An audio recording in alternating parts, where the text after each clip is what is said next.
Nuclear missile ready.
Nuclear missile ready.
Nuclear missile ready.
Hello, welcome back as always, guys.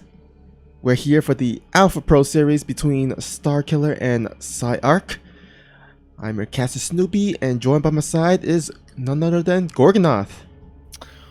What up, everybody? It's really good to be back casting an event with my good friend Starkiller and PSiArc as well. And also, Snoopy, we have not casted together in a long time. It's been way too long since the days of the CTL replay cast. So I'm super excited to be back commentating for Alpha X, the best clan in North America, in the world actually. Right, Snoopy? So Yep. I'm really excited for this one, and I hope we have the entertaining show match for you guys. And thank you for tuning in and watching us. Alright, so we're going to go ahead and start with the map of the caster's choice. So I'm just going to go ahead and pick the first map, which will be on Acropolis. And let's see, is there anyone else that's casting? It's only us two, right? Yes, that's as far as I know. Alright, cool. Let's go ahead and access the players already here.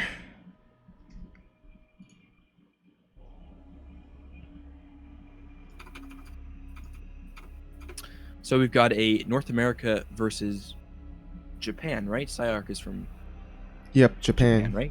Yep, that's cool. So we're going to be on US West to make it fair and even.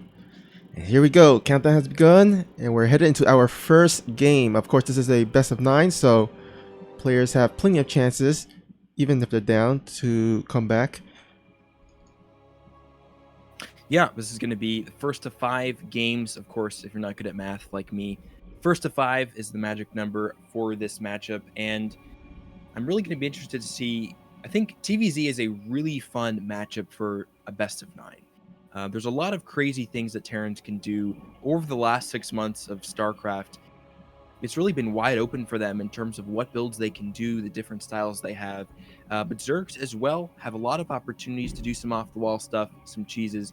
And of course, we all know Starkiller is famous for his Niduses, his crazy cheeses and weird plays. So I'm really looking forward to seeing what both of these players bring and how it evolves over the best of 9. We could see a start from them where we see some macro where they kind of test each other out, like two boxers in a ring, punching around, seeing where their stances are, and then we get into some cheese, or we could get cheese right off the bat. It's wide open, so I'm really looking forward to seeing what both of these players brings forward. Yeah, for sure. I mean, if you have seen enough Starkiller plays and games, you can already tell that he's not a non-conventional Zerg player. But anyhow, let's go ahead and start this intro here. Spawning at the bottom right, we have our red Zerg player from Alpha X. He is Starkiller. And at the top, we have, hailing from Japan, we have the blue Terran PSiArc.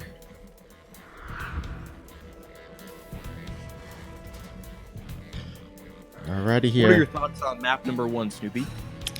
So this map is pretty long. I mean, I've seen a lot of games where the Terran goes for I guess sometimes a mech play.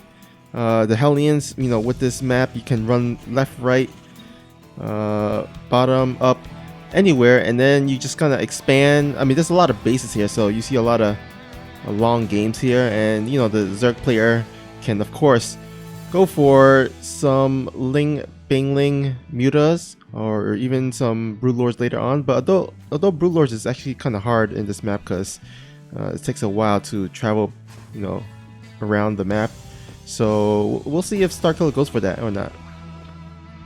Yeah, I'm a big fan of this map. Like you said, the large number of bases can lend towards longer games. That is kind of the style I like to see, especially TVZs get very interesting. And like you said earlier, we could see some mutas here on this map can lend towards those. And I would really like to see some muta play from Starkiller. I know he's done it sometimes. He also really likes his Niduses, so we'll see what he pulls out. Like I said, this is game 1, so this is a fresh start for both these players in terms of scouting what the other person is going to, what their trends are going to be in the series. Yeah, and this is also one of the maps that has watchtowers, so I think both players would like to take control of those watchtowers, get some extra visions. Sometimes it can be really useful, especially against drops. If the drops run by the watchtower vision, then the Zerg can get into position and defend against that. And in the meantime, we have a Reaper coming on for PSiArc, heading into the natural. 4 Lings out on the map. We'll be able to defend this. Should be easy. And I think the goal of the Reaper here, if he gets enough Lings done, could potentially deny the third base. There's an SCV. They're waiting as well, ready to block the drone. Actually, he moved the SCV back. But that can be a goal of PSiArc rather for now, just to try to delay that third base even more if Starkiller was going to go for a earlier third. If you can you just speak a little bit closer to the mic? I think your volume's a little bit low. Yeah, that's alright. I turned the output a little bit high, but still a little bit low. Alright, I did move the mic a little bit closer, so hopefully that's better. Yep, awesome. Alright, thanks for that. Alright, and here we got a really fast lair from Starkiller. Will we see that Nidus play? I mean, if he is going to go for that Nidus, he should add a bit more gas very soon. Although I guess maybe 2 will be enough. We've seen those. Oh, actually he's adding additional ones, so it could be even muta play. We shall see in a moment as the lair is about to morph in. And what do we have for PSiArc? Just going for a tech lab on that star pair. We'll see if he goes for Ravens or if he decides to go for that Banshee. We do have a Overlord in position to put a potential Nidus down. Now, this is what I really like from PSiArc. He knows that Starkiller loves his Niduses and positions his Marines on the cliff. That's a really smart play. That's what separates the average player from the really good one like PSiArc, is those small moves that can top a Nidus before it even comes, and then Starkiller has to rethink his game plan if he was going to go for a Nidus. And so to push that back, also deny scouting. That's a really smart play from PSiArc. Yep, and PSiArc, he has his units out in the third base, knows that there is none. So his spidey senses should be tingling, as he should expect some 2-base play, whether that is Nidus or even Mutas. We'll see if, I mean, so far he hasn't actually scanned or scouted this, so this might actually catch him in surprise, but I think he should anticipate it. Oh, actually we have, while we were talking throughout this whole game, we didn't even see this fusion core. Battle cruisers are on the way for the Terran player. Yeah, that's what I was saying right before we started, is that there's so many crazy builds Terran has, and I love seeing BC builds. Now, how do you think the Muta versus BC, that's an interesting build opening from both players. How do you think that's going to play out? Yeah, I mean, generally, I think it favors the BC. I mean, BCs are really beefy, so the Mutalist kind of tickles it. But if you get enough Mutas, you can actually kill a BC. But the Mutas are scouted. Hellbats do see this, and he should give him ample time to set up the defenses, the turrets, or get some additional Widow Mines or Marines. In the meantime, this looks like he's gonna add the engineering bay and get those turrets. But that first BC is about to pop out. The eBay was knocked down, so it's just finishing up now. Now, without the BC for a moment is going to be his only anti-air defense, save for a few Marines. So we'll see if starkiller can make use of these units while he can, get some economic harassment, or try to gang up on the BC. Looks like he's not going to have enough units though. Alright, turret's going down. It's a bit late, but starkiller is actually smartly just focus firing on those SCVs. He's not going to even target the BCs. He knows he can do more damage by targeting those SCVs. 18 SCVs going down so far, and I think these mutas has been worth their weight. For sure, very cost-effective trade for starkiller. Certainly, that's what he did. eBay just being a little bit late. That's going to be it's going to cost PSiArc almost 20 SCVs. Great start to the game from starkiller. Yep, and now he is in the driver's seat. If he wanted to, he can transition, which is exactly what he's going for. He's going for a Hydralisk then. He's making a lot of Mutalisks, but it's limited. It's not like a crazy amount of Mutalisks, just the optimal amount so he can get enough damage done. One Mutalisk does go down, but he's still poking in and out. And yep, that Hydralisk then is about to pop. Third base up and being established for starkiller as well. So I really love how starkiller used that Mutos play just enough and to the point where it was very cost effective, but doesn't look like he's making any more Mutas. Is going right into Hydras, which is the better choice for the late game. Yeah, they're more effective towards BC, so that should help, of course. And let's see, third base getting established by PSiArc. Additional turrets going down. And Yomada cannon on one of those. It's kind of funny to watch Yomada cannon going on Mutalisks. It's like using a bazooka on like a baby or something. Yeah, it's also a long way to travel. Unfortunately, if only Yamatos did splash, then that would be a much different story.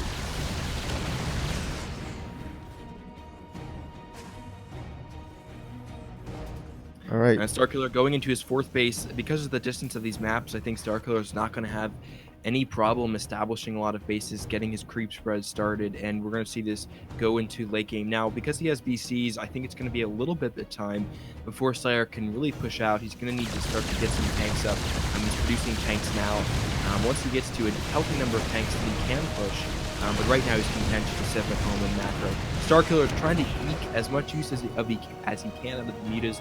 They can kind of be a tactic used to keep PSiArc at home, keep him busy with the BCs, as not use the BCs as offensively, and with the window of time where the mutas can get much done, he's now holding. All right, looks like the BCs will teleport home just to defend. I'm not sure if that was the smartest teleport, but now the Mutalisks will circumvent the BCs and just go for the SCVs at the third base. And boy, these Mutalisks, they they're probably like the MVPs of this game. I think if he were to win here. Definitely, we've got 33 SCVs killed, mostly due to those mutilas. And Starkiller's going for an attack. If we look at the supply, it's Starkiller's about 50 supply in total. Some of that is in drones, but he has a good army supply lead. And there's 2 tanks out here and a Thor, so this position seems to be well defended. I don't think Starkiller. He's going to have to make a pretty impressive attack here to make this work. Oh, he's actually going for the flank here, going from the bottom as well as the top, which is going to decrease the amount of tank splash damage. Hydro just go in front, takes out the tanks. No more tanks left. It's just the BCs, and I don't know if that's enough. 3 BCs versus a bunch of Hydralisks. Certainly that dirt CC is going down, and now Starkiller in a really commanding position. Yeah, there weren't enough tanks in that position. You can see the flanking Hydras, and with that flank, Starkiller taking a really strong engagement there. It's going to take the third CC, and even though he's not going to be able to certainly finish the deal right now, being up 2 bases in this position is extremely strong. Yep, and one last BCs. Oh, almost get taken out, but it's going to be retreated by Starkiller. He knows he's in a commanding position. He doesn't need to overcommit. He just needs to go ahead and get some additional bases, tech up. He's getting the infestation pit, which will allow him to get to Hive, and those tier 3 units, which will be better effective at dealing with the mech army of PSiArc. Certainly is Starkiller's game to lose in this position, and Starkiller just waiting for the perfect army combination before he attacks again and finishes the game, most likely. Yep.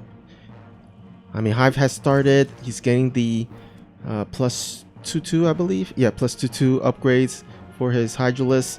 But there is actually a little bit of a Hellion run by. Let's see if it can do damage. I think the Hydralisk is right there. He's parked there, so he should be fine. In the meantime, Mula is trying to do some additional damage at the main base. Oh, looks like the Hydralisk will scare back the Hellions for now. And yes, just basically this game has stabilized for PSiArc, but he still has a lot of catching up to do.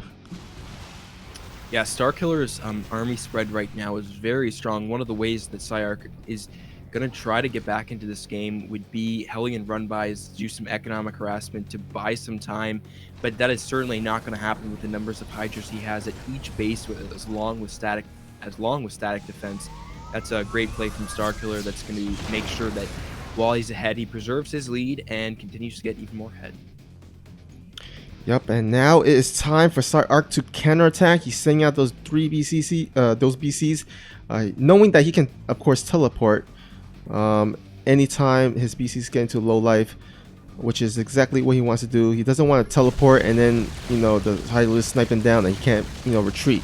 So here we go. Let's see how many damage he can do. There's a good enough amount of Hydralisk here. I think he should be fine. Oh, actually does not teleport his initial BCs and does lose 1, and every BCs at this moment counts because he is quite behind here at this moment. Yeah, that was a unfortunate mistake from PSiArc, and that was the type of attack that PSiArc wanted to be doing earlier in the game, but he really couldn't because of the mutas. The mutas of Starkiller were keeping penned in at the base, so that attack very late, while there's too much static D, too many Hydras out, is not going to do any damage, and it looks like Starkiller is maxed and is revving up for the final attack.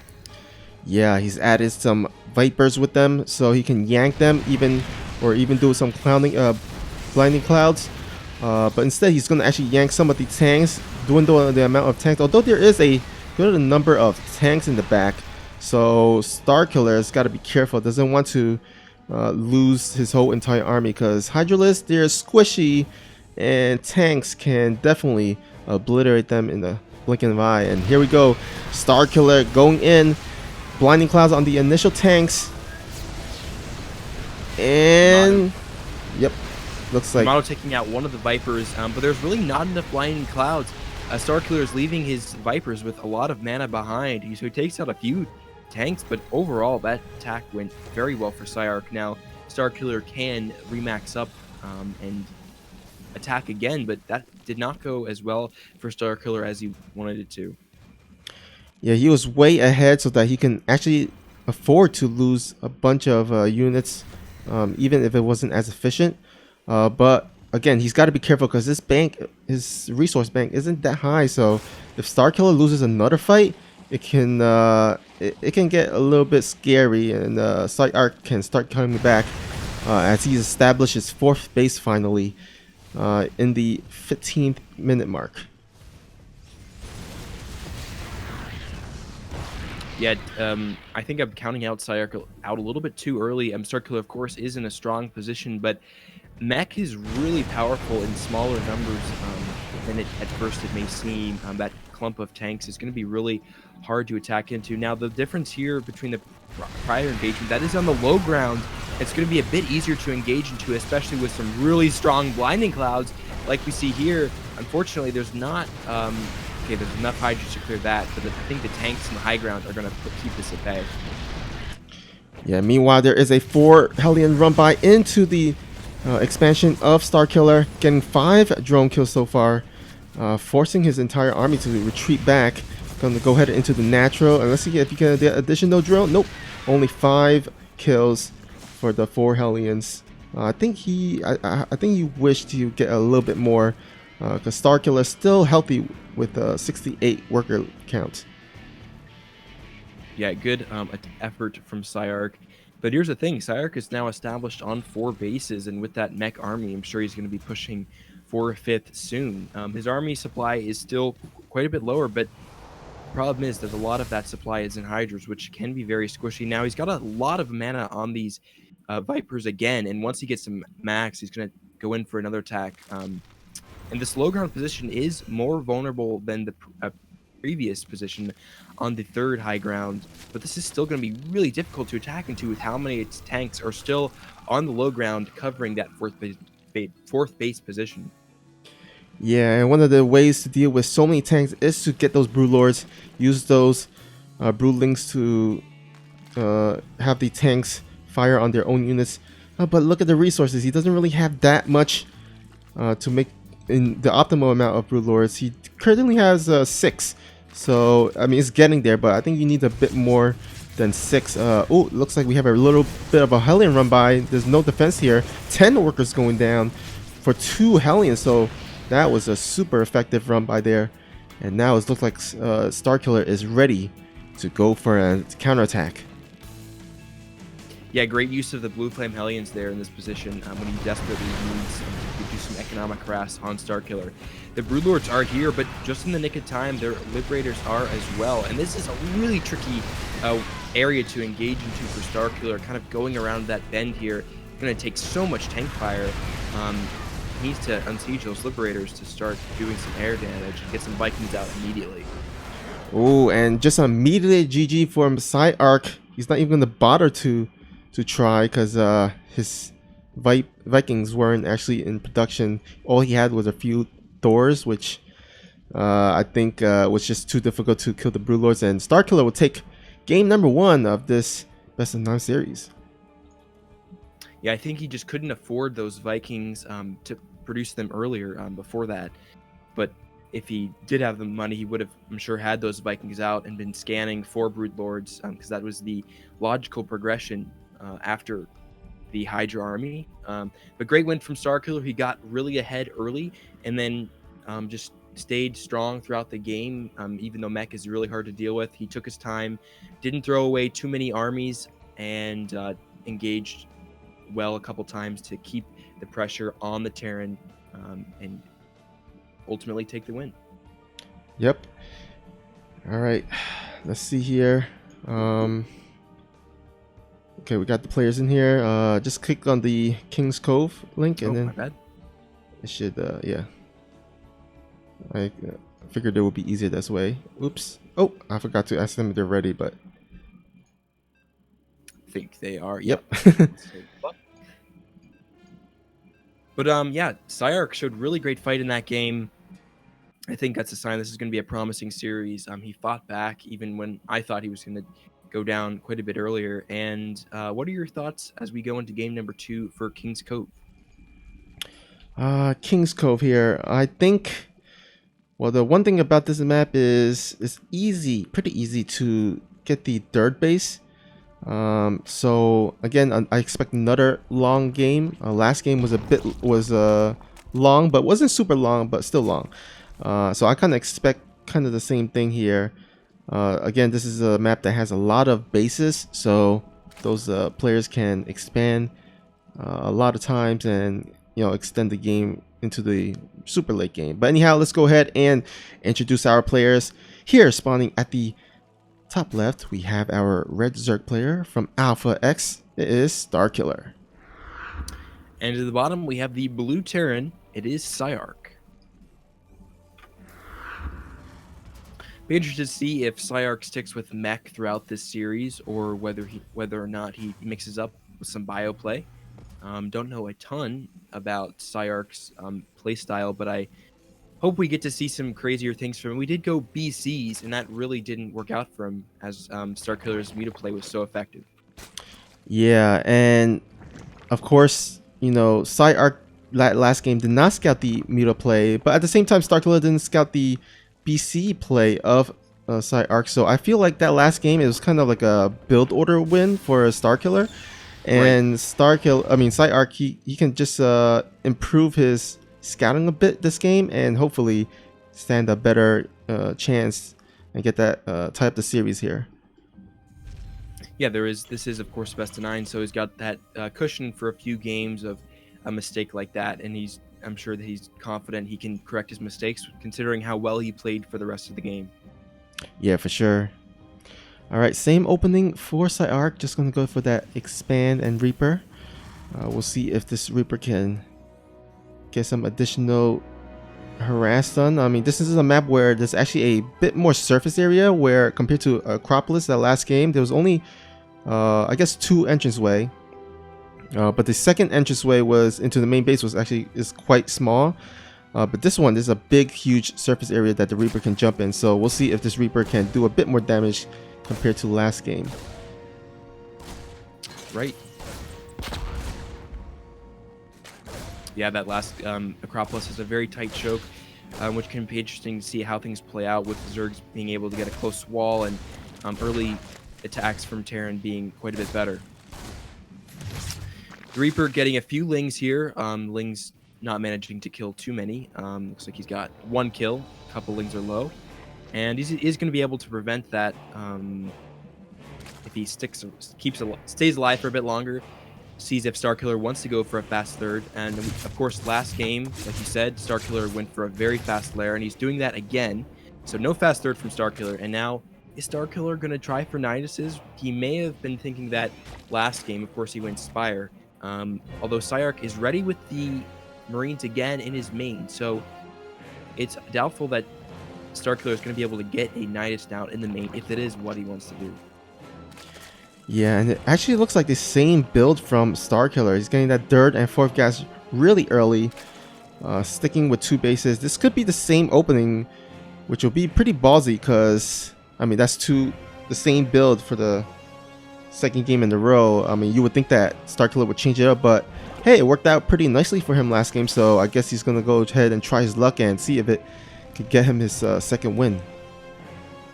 Yeah, and if he's confident in his Muta play, then that's something that I'm sure we're going to see throughout the series. His Muta is not just used as sort of a build order play, but as a solid, viable option to try to get some harassment done in the early game. All right, Spire is halfway done here. Let's see. This time around, PSiArc is not going to go for that battlecruiser build. Instead, he's going to just go ahead and get Stim, and that should at least help him with the Mutalisk a bit better. Because I mean, battlecruisers, they're beefy and stuff, but they're not as mobile as Mutalisk, so he wasn't able to defend it as greatly as he wanted. So these Marines should do a better job. But anyhow, he's going to go ahead for the Hellbat timing here. Not a lot for Starkiller, as he is saving up for those Mutalisks. This Spinecrawler should help a bit, but these Queens are getting focused down. So little life for these Queens. Oh my god. Yeah, Starkiller waiting to transfuse to the last possible second had me worried there for a minute. There go the transfuses. So well defended from Starkiller. Only Lings died. That one spine crawler there for defense definitely saved him. Yeah, now 7 Mulas on the production tab for Starkiller. And although this time around he will have Marines, his engineering base is again gonna finish up in the nice time here and should allow him to get those turrets that should help deal with those Mulas. Yeah, I think the eBay finished a tad earlier, but the turrets being built is not happening yet. So there will again be a window of time where Starkiller is going to be able to get some damage done. There was a Viking made. That's going to go down quickly, though. No chance of repair. Now, there are some Marines, but there's not too many out yet. Oh, actually, Stimpack is not done yet. So Starkiller is going to go on, get on top of this. Stim has just finished. But a lot of the Marines getting taken down, and oh no, all the Marines getting taken down. Turrets not being able to finish. This is disastrous for PSiArc here. Yeah, and Arc lost a lot of mules there as well. Now the Widowmines are down. He's defending the ramp, but again, 9 SCVs gone down plus mules. It's a great economic damage done from Starkiller, as well as a bunch of Marines. Alright, I think last game we can safely say that the Mutalisks were the MVPs of the game. I think this time around they could potentially be 2-time MVPs. Getting some additional SCVs. How many total? I think he's gotten 12 SCV total this game here. Wow. The main is turreted up nicely, so I think the amount of damage he's going to be able to get done in the main is over. Now there is an increased meter flock, and I think this is where Starkiller is going to keep it. Now they're okay. Got really close to getting baited into those widow mines here. He's got to be careful for that. If he loses all these mutas right now, that could be really detrimental to his defense. Yeah, when you commit to Mulas, you don't have a lot of ground army to begin with.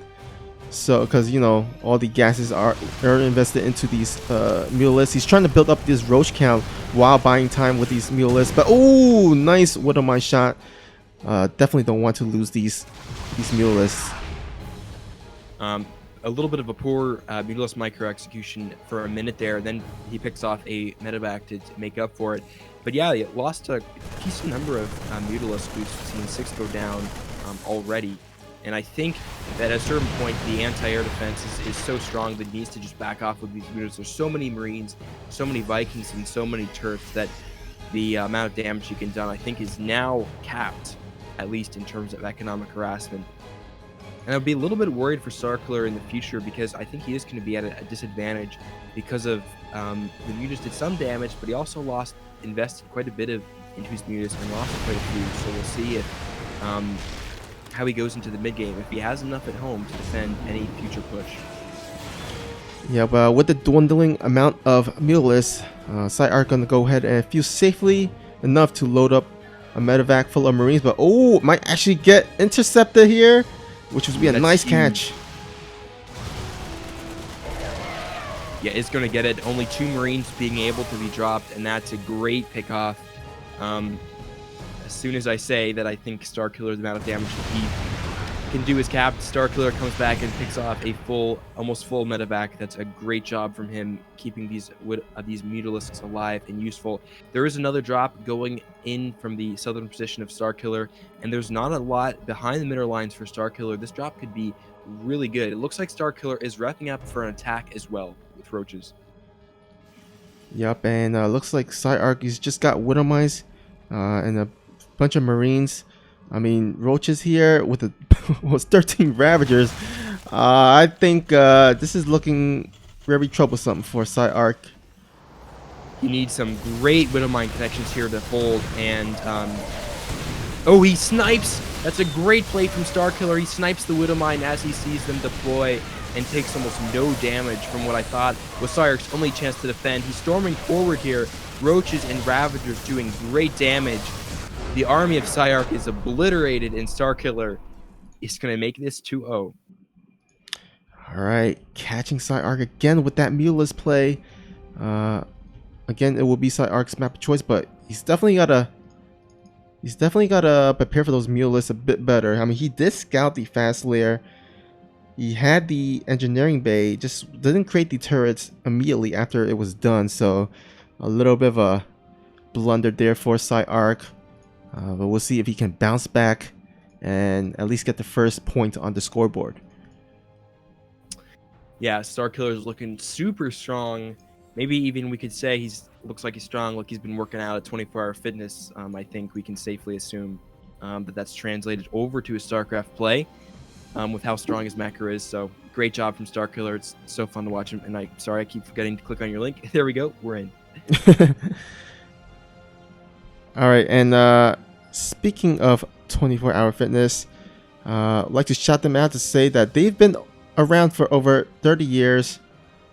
They have over 430 locations nationwide, all fully equipped with weights, cardio machines, and pools, studio classes, and more.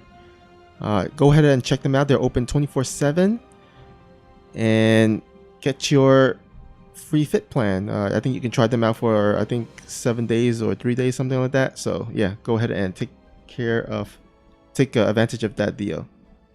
All right. Yeah, sorry, I was trying to set up a smooth segue there into a nice plug, but it fumbled. But anyways, yeah, shout out to 24-hour fitness. They've been doing an awesome job, and definitely make sure, guys, to always remember to stay healthy, even if you're staying inside all day, gaming, going hard. Go hard at the gym and the PC. All right.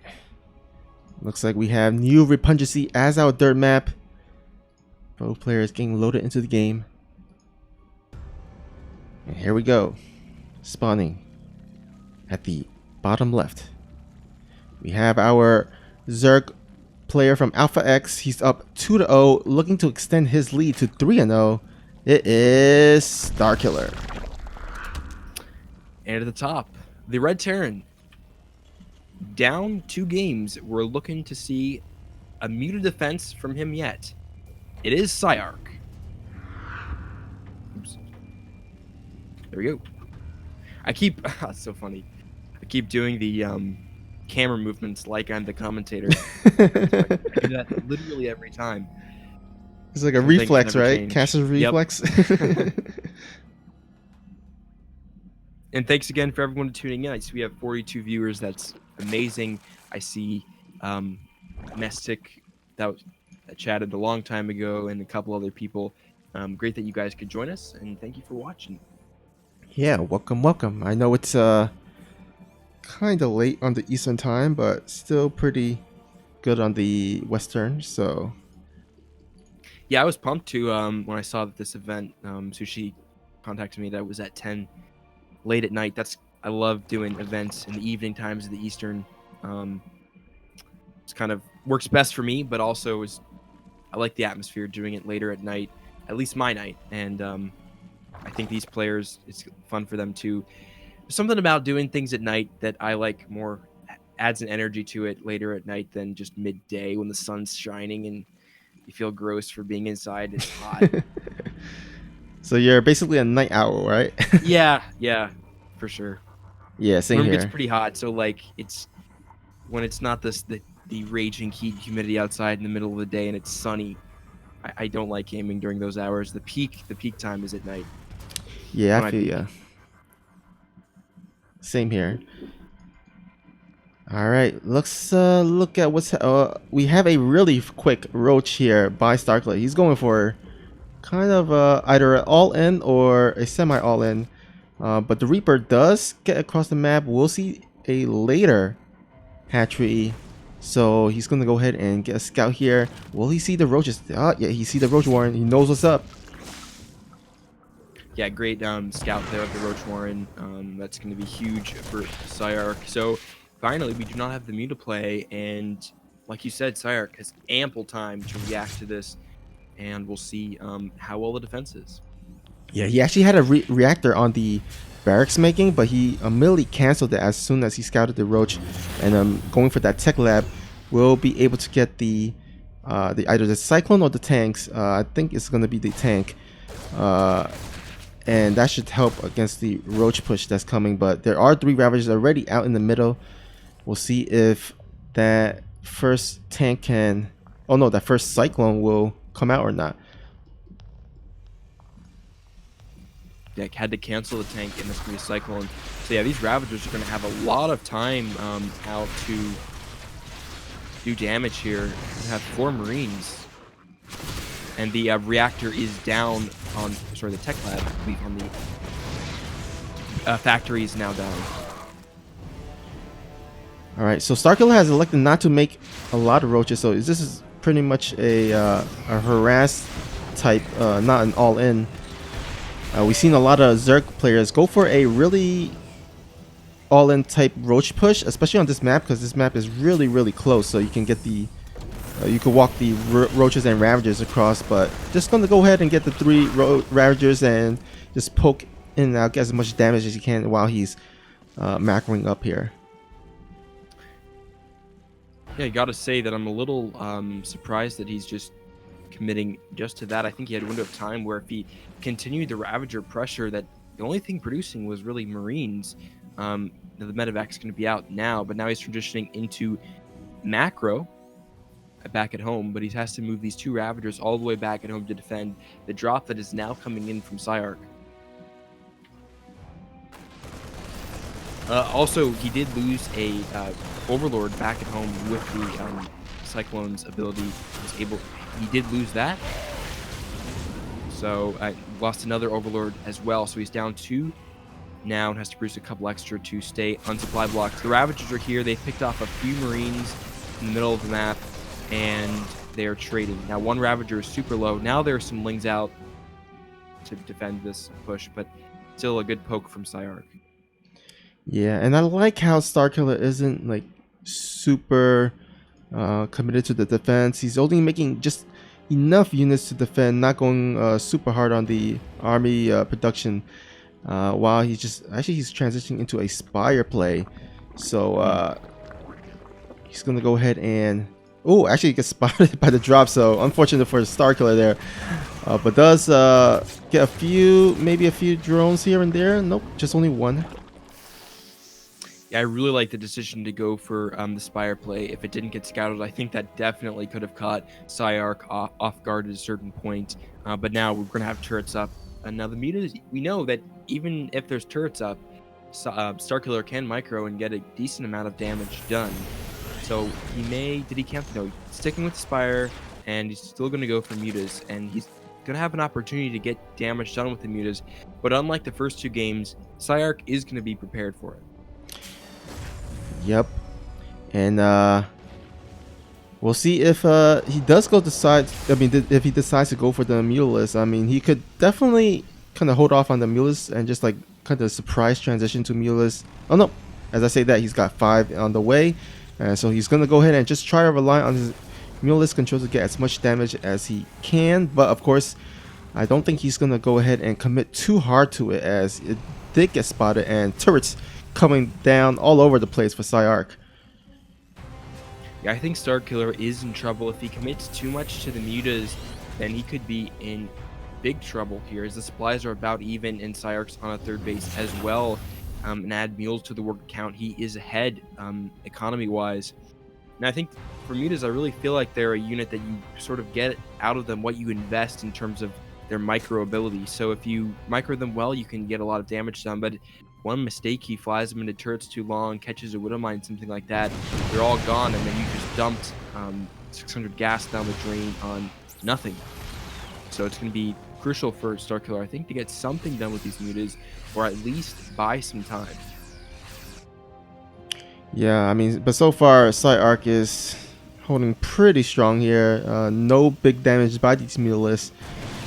Got turrets in the right places. Got the cyclones as well. So starkiller just gonna go ahead and just produce roaches and just rely on the roaches to attack as his main force.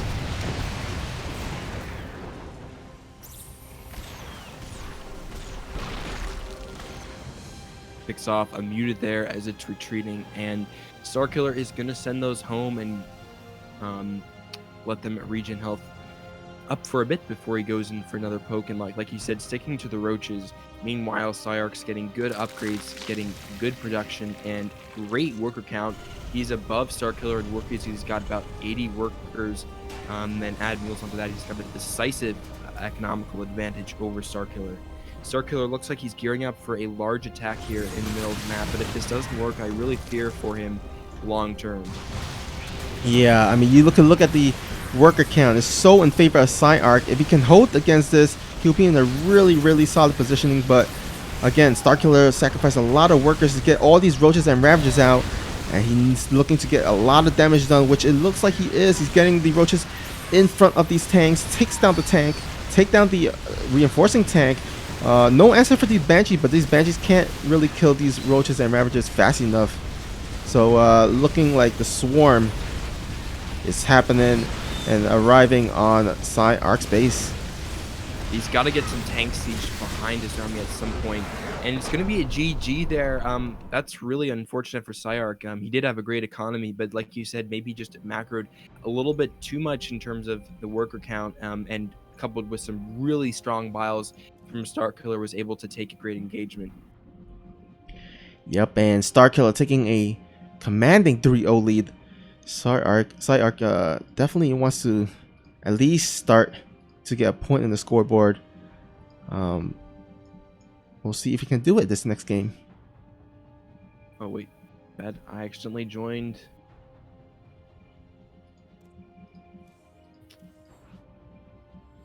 Oh, that's right. Never mind. Thought the game was up. Will not be. Yeah, so PSiArc in that game's got to be frustrating because he held off the mutas, but maybe the mutas just distracted him for a little bit and lured him into a false sense of security, where he built too many workers in that situation and didn't have enough tanks up to really be able to defend. Because we saw even from game one, where the mass tank bought him a ton of time. If he had a few more tanks in that situation, I really think he could have held and would have been in a good position. But just not, starkiller hit him at the perfect time before there was that critical mass of tanks. All right, game will be on Thunderbird, or not fourth game. Oh wait, yeah, fourth game on Thunderbird LE. We'll see if PSiArc can turn this game, their series, around.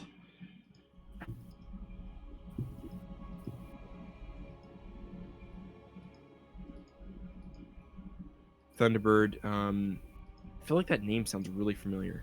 I'm forgetting something. Anyways, I'll try not to digress. I know that I'm infamous for that. So I'll let you get into the introductions.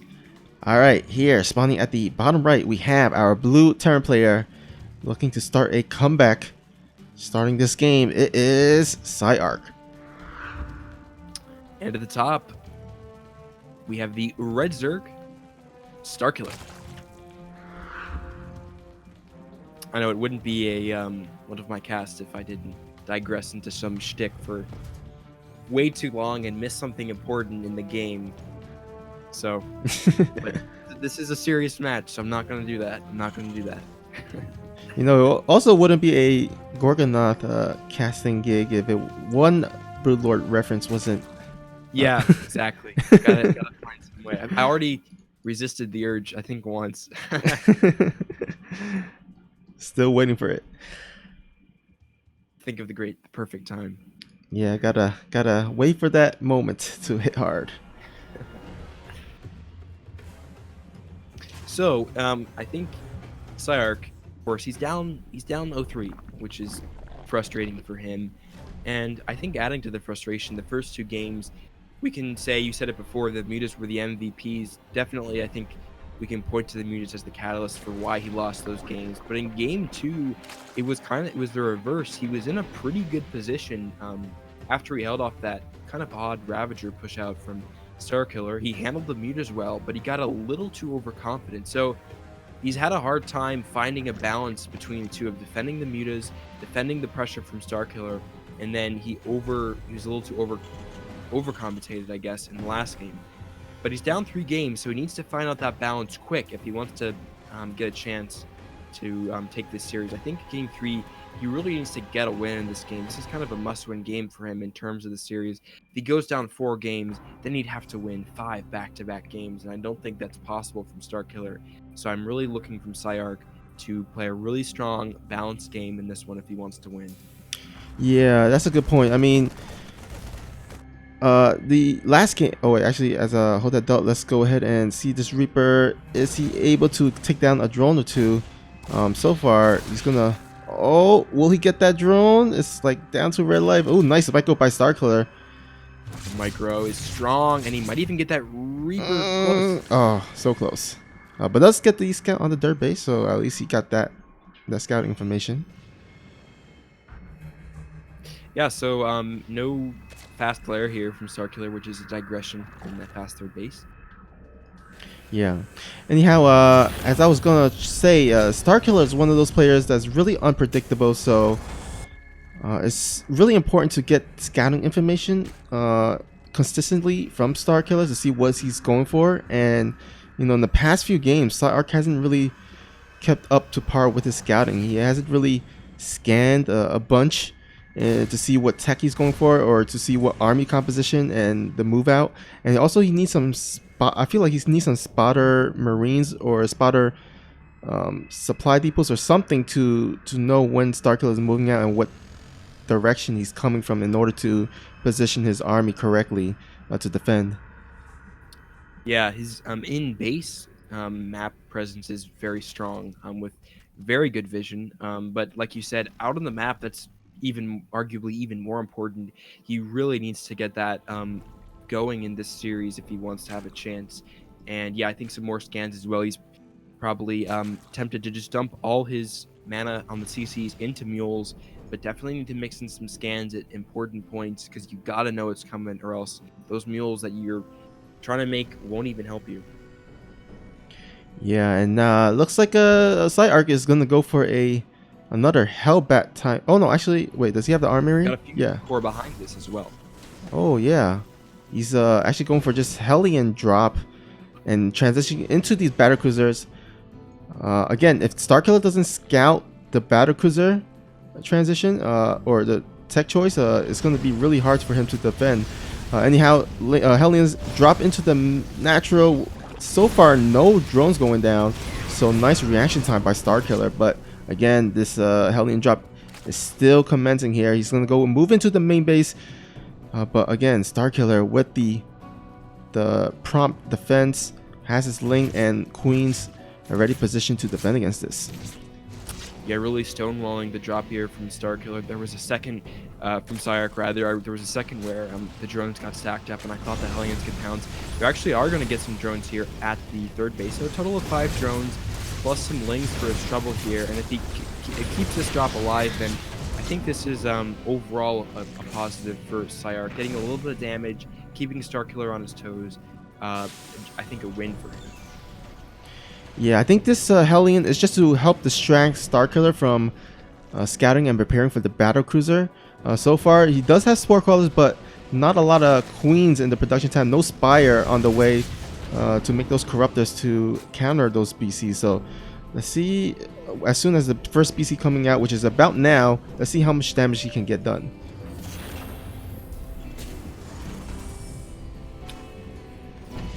He's going to warp it. The first one in right away goes into the main. Like you said, there's 1 queen and 1 spore. He's going to be able to take that down pretty quickly, or just go for drones if he wants to.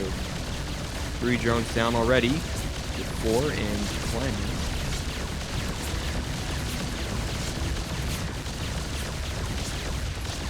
So yeah, this BC is going to be cost effective. Now, the thing is, once he warps that in, there's a ticking clock where Starkiller is going to get more queens out, and the BC's damage is going to be limited. Now, he's not producing any more BCs, which I actually really like. This is kind of what we saw, the same principle from Starkiller when he produces a certain amount of mutas, gets damage done with those, but then transitions into the next phase of the game. And as I say, trying to make a point, PSiArc decides to make another BC. So he's continuing to produce BCs, but he is going into Cyclones as well and establishing a third. So overall, I like PSiArc's position. He's got a little bit of damage done with the BC, but keeps it alive, gets some scouting done, and forces Starkiller to maybe overmake some queens because of that. But the BC will retain value throughout the game. So I like the direction PSiArc's headed in. Yeah, now he's just focused on getting those production, putting down some additional factories, getting the mining on the third base, while also preparing for a drop that's heading to the north. But in the meantime, the BC still doing some damage here at the fourth base. Starkiller trying to get as much damage before he needs to retreat and repair that BC's for a second trip down.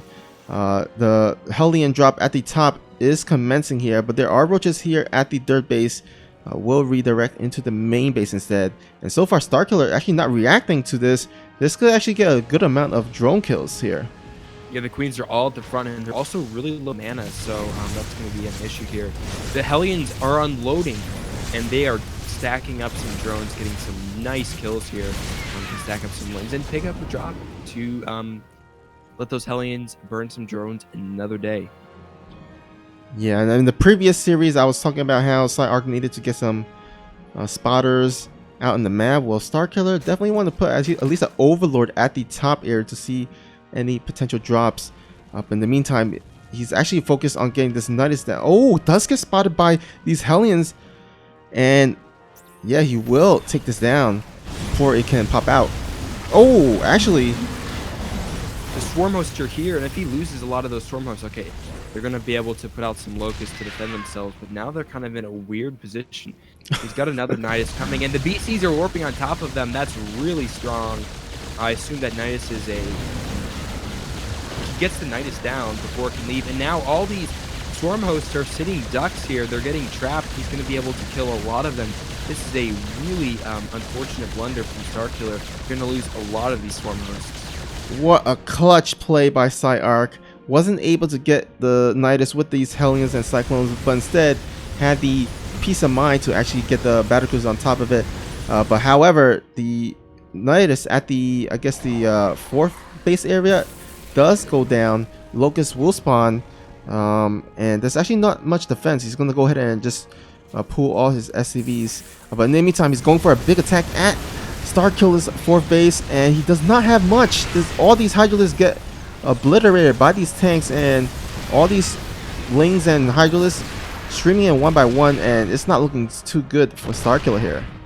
Yeah, the army supply is decidedly in favor of PSiArc, but now remember those two Swarm Hosts, all those Locusts killed that natural CC, although there is a third, fourth base on the way for PSiArc, so he's not doing too bad economically, but the real issue here is that his army is just too strong, I think, for Starkiller to be able to do anything. If he wants to make stand, he's got to spawn these Locusts over a period of time and whittle away at the army, otherwise it's going to be too much from him. Yep, one wave of Locusts. Will it be able to save the fourth base rather? Oh man, these Locusts just get taken out so easily.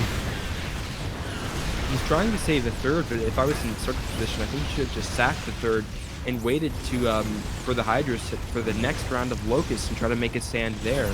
Well, excuse me, I was talking about the fourth, and then keep the Hydras alive to fight another day. But instead, he's lost a lot of his army, and he's going to lose the fourth as well. Oh wow, now fourth is gone, and the minerals at the third base area isn't mined yet, so it's going to be difficult for him to move out and take that other fourth. Now Starkiller, what can he do at this point? I mean, he's down a base, and PSiArc adding additional command centers and still producing more units from the additional factories. So, I mean, what do you think Starkiller can do from here?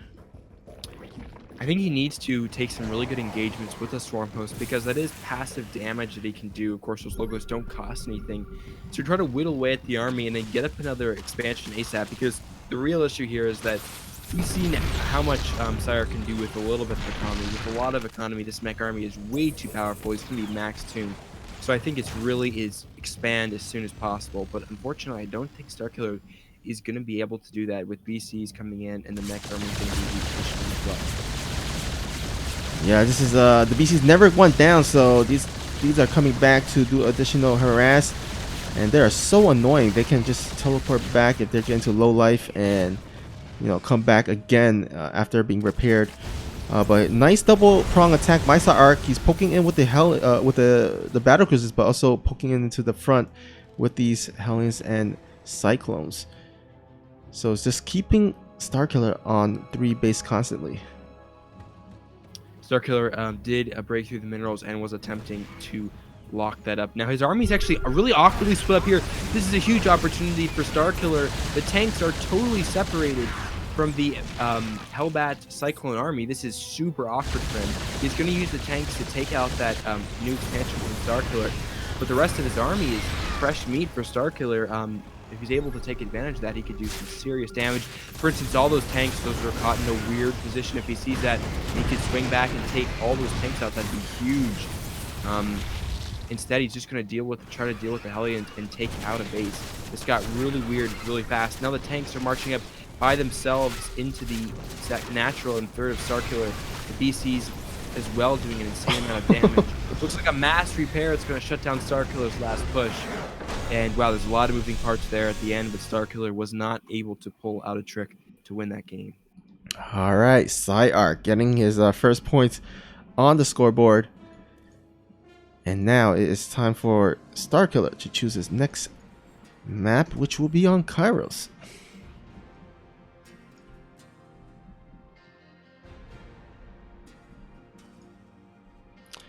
All right, in the meantime, while the players are getting into the lobby, just want to give a shout out to one of our sponsors, GameStop. They've always given power to the players, and now they're bringing it specifically to esports player. In fact, they're opening up a new state-of-the-art GameStop Performance Center just to help players in their development, their coaching, and training.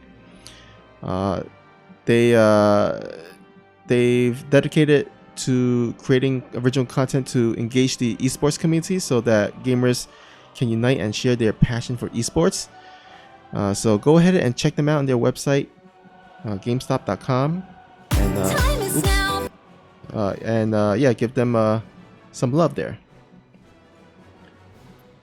Yep, and check out Starkiller's Twitter feed as well. He's been posting some images he's taken in different GameStops, shouting out. Oh, yeah. It's almost going to be me versus Starkiller there for a second. That would not be good. Yeah, check out Starkiller's Twitter feed. Be sure to follow both these guys as well, to let you know. And I totally lost my train of thought, but yeah, okay. Starkiller's Twitter feed for messages about GameStop. Shoutouts to them. They are an amazing company.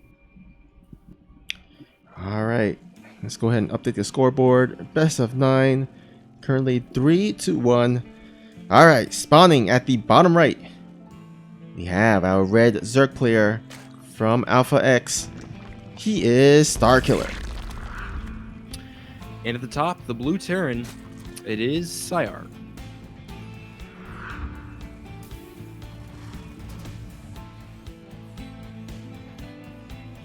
All right, so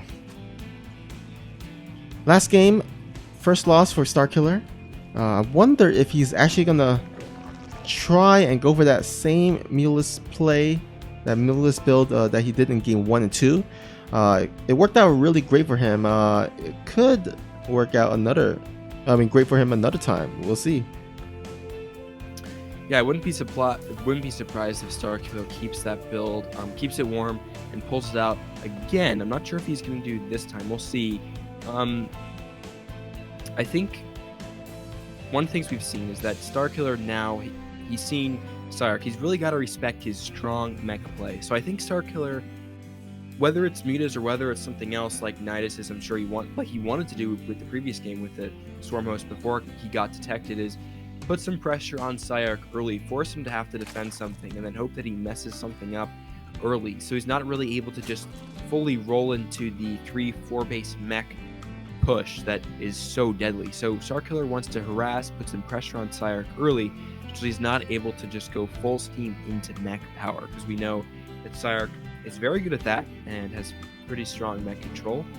So I think that Starkiller is going to want to disrupt that flow of PSiArc, and we'll see whether he continues to do it through that Muta build or pulls out something else. And of course, Starkiller definitely want to get that scouting information to make sure what build PSiArc is going for, because that BC play that PSiArc pulled last game, it really caught him off guard and kind of hampered him, and he was basically playing catch up at that point. So definitely don't want to have that same scenario happen here. But anyhow, Reaper's gonna go in, almost get the drone, but nope. Good micro from Starkiller. We'll save it by turning that into an extractor. Of course, extractor only costs 25 minerals, and you can replenish that with 19 minerals. So really good, efficient way to save that drone just by morphing it into an extractor. Yeah, strong play from Starkiller. And yeah, like you were saying with the BCs, that's a strong choice from PSiArc, because BCs really do retain their value, unlike Muse, where at a certain point their value does diminish. Although we've seen Starkiller is very good at prolonging that as far as he can. BCs, 3 or 4 of them, are really strong later in the game, especially when there's more things that Starkiller has to deal with. He has a lot of bases he can't defend all of them at once. Like 3, 4 BCs warped in at one spot where the army is at another base. That can be super strong, and in a second rather, your entire drone line can be vanquished by those BCs. So that's something that I wouldn't be surprised if we see some BC play in the future from PSiArc because of how strong they are. Yeah, I mean, there's that. It's kind of like similar to like carriers, where once you get an optimal amount of carriers, it's like so much harder to beat that position, that army. That's the same way with battlecruisers. If you get a good optimal amount of battlecruisers, a bunch of them, I mean, they're so beefy, they can withstand a lot of hit points and have a output of a lot of damage. But in the meantime, looks like we have some Hellion run-bys. We'll get 5 drones for those 2 Hellions, so not too shabby here. And I mean, Starkiller, though, he's actually been droning really hard. He's up to, I mean, despite losing 5 drones, still ahead in the worker count. But so far, pretty much standard game by both players here, I think. The Liberators can be coming out for PSiArc as well. Gonna look to do some harassment with that.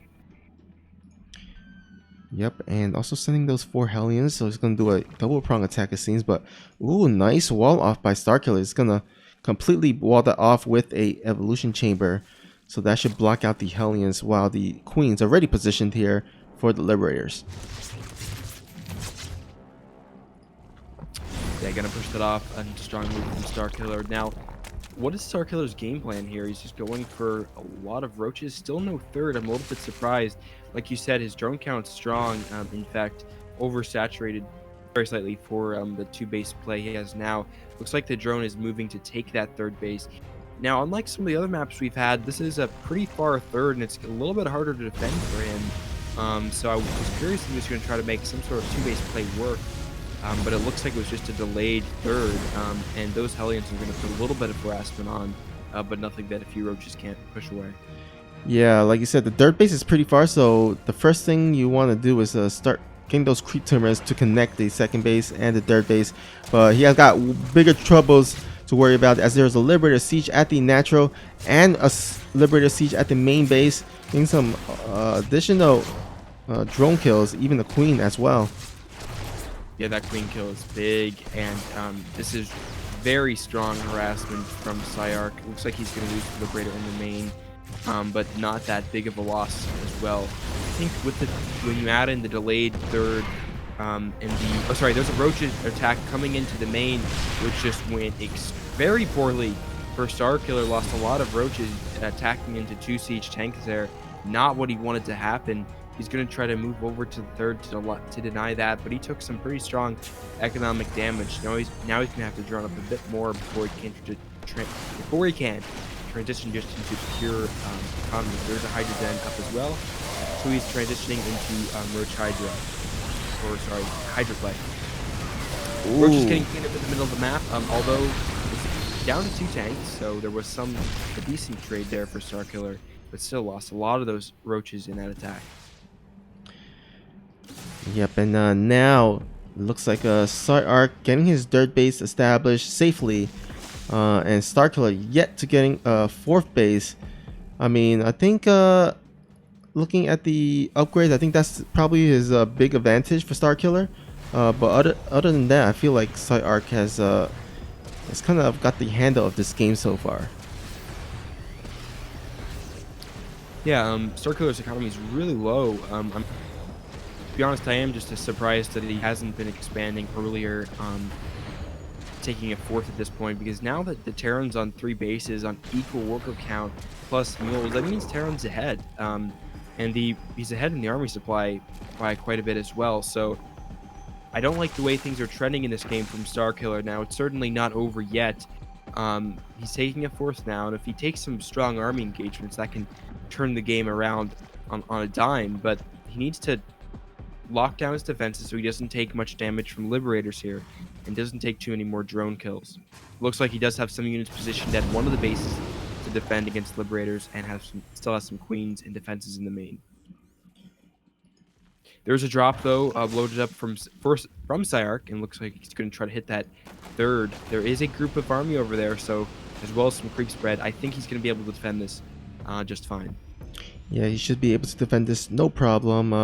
I mean, if he could get some creep and just fly out of there safely, I think it'll be okay. But definitely don't want to lose the medevacs to these Hydralisks, as that means less medevacs to harass later on, as well as you need to reinvest the gas into more medevacs, which don't want to do as a Terran. But looks like PSiArc feeling really confident. Might have been an overextension there. These Roaches and Hydras are upgraded, I believe. Yep, are upgraded with 2 to 1. So yeah, that was helped really nicely by Starkiller. So now Starkiller has a pretty strong army, but PSiArc is pretty secured on 3 bases. Though I think the 4th base is going to be a real challenge for him here. It is on low ground on all the positions here, unless he really extends and goes up to the base around the 12 o'clock position. But I think that whatever 4th base position he takes is going to be much easier to attack into. Now we've got armies moving in parallel directions here for a minute, and Starkiller's going to be able to pick off a tank in the back and also some medevacs. This got really weird for PSiArc. He's overextending here. He's going to attack into these upgraded Hydras and Ravagers, get some Lance and Biles. And oh my goodness, PSiArc, whatever lead he may have had, he just threw it right away. And lost all of his tanks. This 3rd base is looking to be in a lot of threat. Yeah, like we said earlier, the PSiArc scouting wasn't on par. He didn't scan ahead to see where the army positioning of Starkiller was. Didn't even stem a Marine or Marauder out in front to get ahead to see where the army was. Got caught with his pants down in the middle of the map, and now Starkiller looking to go to the next game with a 4-1 commanding lead and 1 game away from taking the series. That's the type of loss. This is going to sound duh, of course, but that's extremely frustrating because I do feel like PSiArc played well. Starkiller made a blunder there in the beginning where he lost a lot of Roaches. The Liberator harassment was quite strong, I feel like, but then just didn't have enough map presence and really threw away his army. And that's the whole strength of tanks, is that there's the strong positioning. They can really lock down positions and deal out a ton of damage to Zerg armies, and when they're out in the middle of the map, they can't do that. So that's an unfortunate loss for PSiArc. Now I do need to take a quick bathroom break, Snoopy, so hope we can just have a minute there. All right, no problem. All right, cool. All right, so while everybody's taking a bathroom break, okay, looks like we got the next map chosen already for PSiArc here. So I'm just gonna go ahead and create the lobby and just wait for the players to come back and join the lobby here. But in the meantime, before we get into the next game, would like to do a shout out to one of our sponsors, once again, to 24-Hour Fitness. Again, they've been around for over 30 years, and they have awesome personal trainers that they can provide for you. They can even help customize a plan to fit your life and deliver the results that you're looking for. So if you're schedule is hectic, they can work around that, come up with a plan that works around your schedule. The best part is that they're open 24 hours, 7 days a week, so you can go to the gym whenever you want. And yeah, thanks to our friends at 24 Hour Fitness for their awesome service as well as their amazing support. Let's get into a little bit of a commercial here by 24 Hour Fitness, and we'll be right back. Time is now, place is here to rest. Feeling the holes on my soul. I see, I like, I go, I get. No one can hold me back. I see, I like, I go, I get. Go, I get, go, I get, go, I get now. Go, I get, go, I get, go, I get now.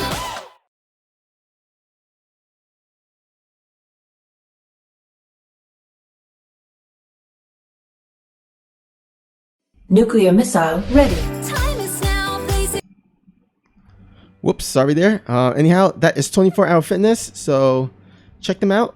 You can visit them at their website to find your nearest local 24 Hour Fitness gym.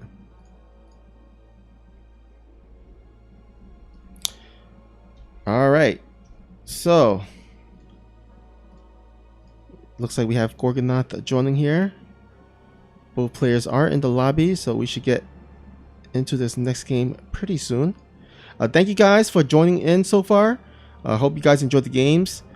We got some nice 49, 50-ish viewers here thus far.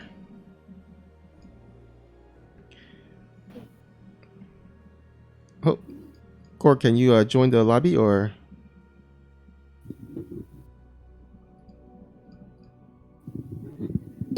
All right, I am back. All right, welcome back. We got the players in the lobby here. We just need to get you in the lobby. Okay.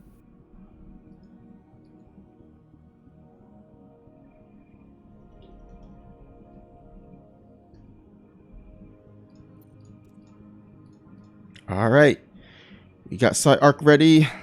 Got to confirm Starkiller is ready or not, and then we shall start. But Starkiller is enjoying a 4-1 lead thus far. And I'm not sure what he can do, because last game he was in a pretty good position, like you said, but just one wrong move and it just kind of collapsed and just threw the game away. So I'm not sure if he should just proxy cheese or something, or just play out standard. I'm not sure. What do you think? I wouldn't be surprised. I think PSiArc in this position needs to mix it up somewhat. I think Starkiller really has his number in this situation. He's comfortable with the opening PSiArc has been having as well. At the other hand, Starkiller, because it's his match point, could be expecting cheese. So who knows? Cheese is risky in the situation, but when you're down a certain number of games, I think you have to take some risks. So I would like to see something a little bit aggressive, a little bit cheesy from PSiArc, because we haven't really seen him do that. The most we've seen is some earlier harassment, some earlier pressure. We haven't really seen anything really forward or cheesy from him. Yeah, I guess when you're down to the ace match and you got to go for an all kill here just to win the series. Definitely really nice to just sneak in a quick win, a quick victory with a little cheese here and there. But anyhow, here spawning at the 8 o'clock position, we have our blue Terran player looking to go for an all-out reverse kill, or I guess kind of a reverse kill. It is PSiArc. And at the 2 o'clock position, we have the red Zerg. It is Starkiller.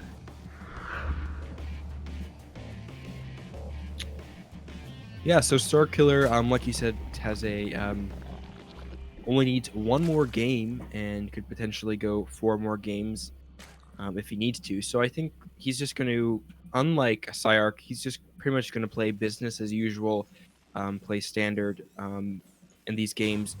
That's, I think, what he should be doing. Doesn't need to try anything fancy here. His standard has been enough to get it done for 4 games at least. So I wanted to see him stick with that, and would be surprised if we see mutas on this map as well. Oh yeah, this map, because of those little inhibitor zone in the middle of the maps, it kind of slows down ground units. So if you can get some air army out and like kind of circumvent around it and just harass here and there, it will be kind of difficult for the other player to kind of counterattack with the ground units, because it will be slowed down. So it gives you a bit more extra time to set up your defenses. So we'll see if these players go for air army. I mean, we've definitely seen Starkiller go for Mutalisk, and we also seen PSiArc go for battle cruisers. So it'll be interesting to see if they decide to go for that again. Now we did have some Lings. It was a pool first build from Starkiller, and it looks like we're gonna maybe get a cancel on this. The Reaper is across the map, got delayed by some of those Lings, and the consequence of that is actually the Lings are gonna slip into the main. There's only one Marine out, but should be enough to defend this with Marine support. Gonna kill that one Marine and then delay the natural. So not a ton of damage being done here from Starkiller, but a nice pick off to delay that natural, and then put PSiArc on the defensive for a minute. So overall, I think a nice play from Starkiller. Yeah, I mean, I think that was like 6 Lings, right? Let me see. Yeah, 6 Lings for 3 SCVs and the Marine. That's pretty nice damage for 6 Lings for sure. And now Starkiller is going to go ahead and transition into a Roach opening. But will it get scouted by this Reaper? It does get scouted. Nice scout there by the Reaper. Now I'm wondering, there was going to be... Oh, he had speed going, and then he canceled it for a minute. Not sure if that was because right after the Reaper left. But there is going to be a bunker here, and there is going to be a factory out in plenty of time as well. I'm going to be interested to see if we have that, just the... I think it was 3 Ravager play, or if we're going to have the Mass Roach, Mass Ravager type all-in play from Starkiller. Because the first time he did it, where he only built 3, was interesting. He got a little bit of damage done. I think he could have benefited though from a more committed play. Yeah, I'm not sure if he's gonna go for Roaches this late, because I mean, PSiArc, he's got his bunker down. He's got a tank coming out. I don't think it will do too much damage, but I can actually see him go for a Roach into Nidus play, because I mean, we talked about earlier how the inhibitor zone in the middle of the map slows ground units. Well, one way around that is you can just throw down a Nidus and just kind of escape, or with don't have to go through the inhibitor zone with those Roaches. Just go into the Nidus and then just go out on the other end. So that's one way to kind of circumvent those inhibitor zones. But if you look at the PSiArc's main base, it's kind of pretty much covered. So I don't think a Nidus will work. I mean, assuming PSiArc has like really slow response time. And interestingly enough, PSiArc most of the time had great vision of, great protection of his of his main with Marines, but he actually allowed that Overlord to fly in and see everything that's going on here. So now Starkiller has complete intel and can react accordingly. Starkiller was briefly supply blocked. PSiArc got a Viking out to patrol the map, which I think is a nice move, and coincidentally caught a few Overlords there. All right, and now Stimmen has just started, so that will be a little whiles away. But in the meantime, Starkiller also getting Roach speed, which is about to be done. And now he's just go ahead and started the creep spread, which like in the last game in, I think, Kairos Junction. Wait, was that last game? Kairos Junction, right? Yes. Yeah, so Kairos Junction, he did not connect his natural and dirt immediately. So he definitely wants to start, that creep spread really quickly here and start getting it out, which he is doing. So I like that from Starkiller.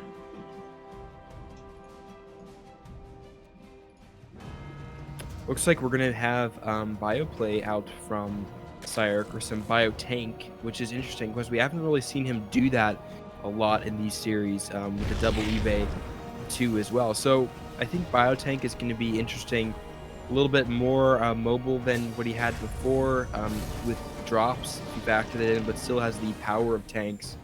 But you know, Stim Marines, I think I like this composition a little bit better versus what Starkiller is doing versus the traditional Hellbat Cyclone style.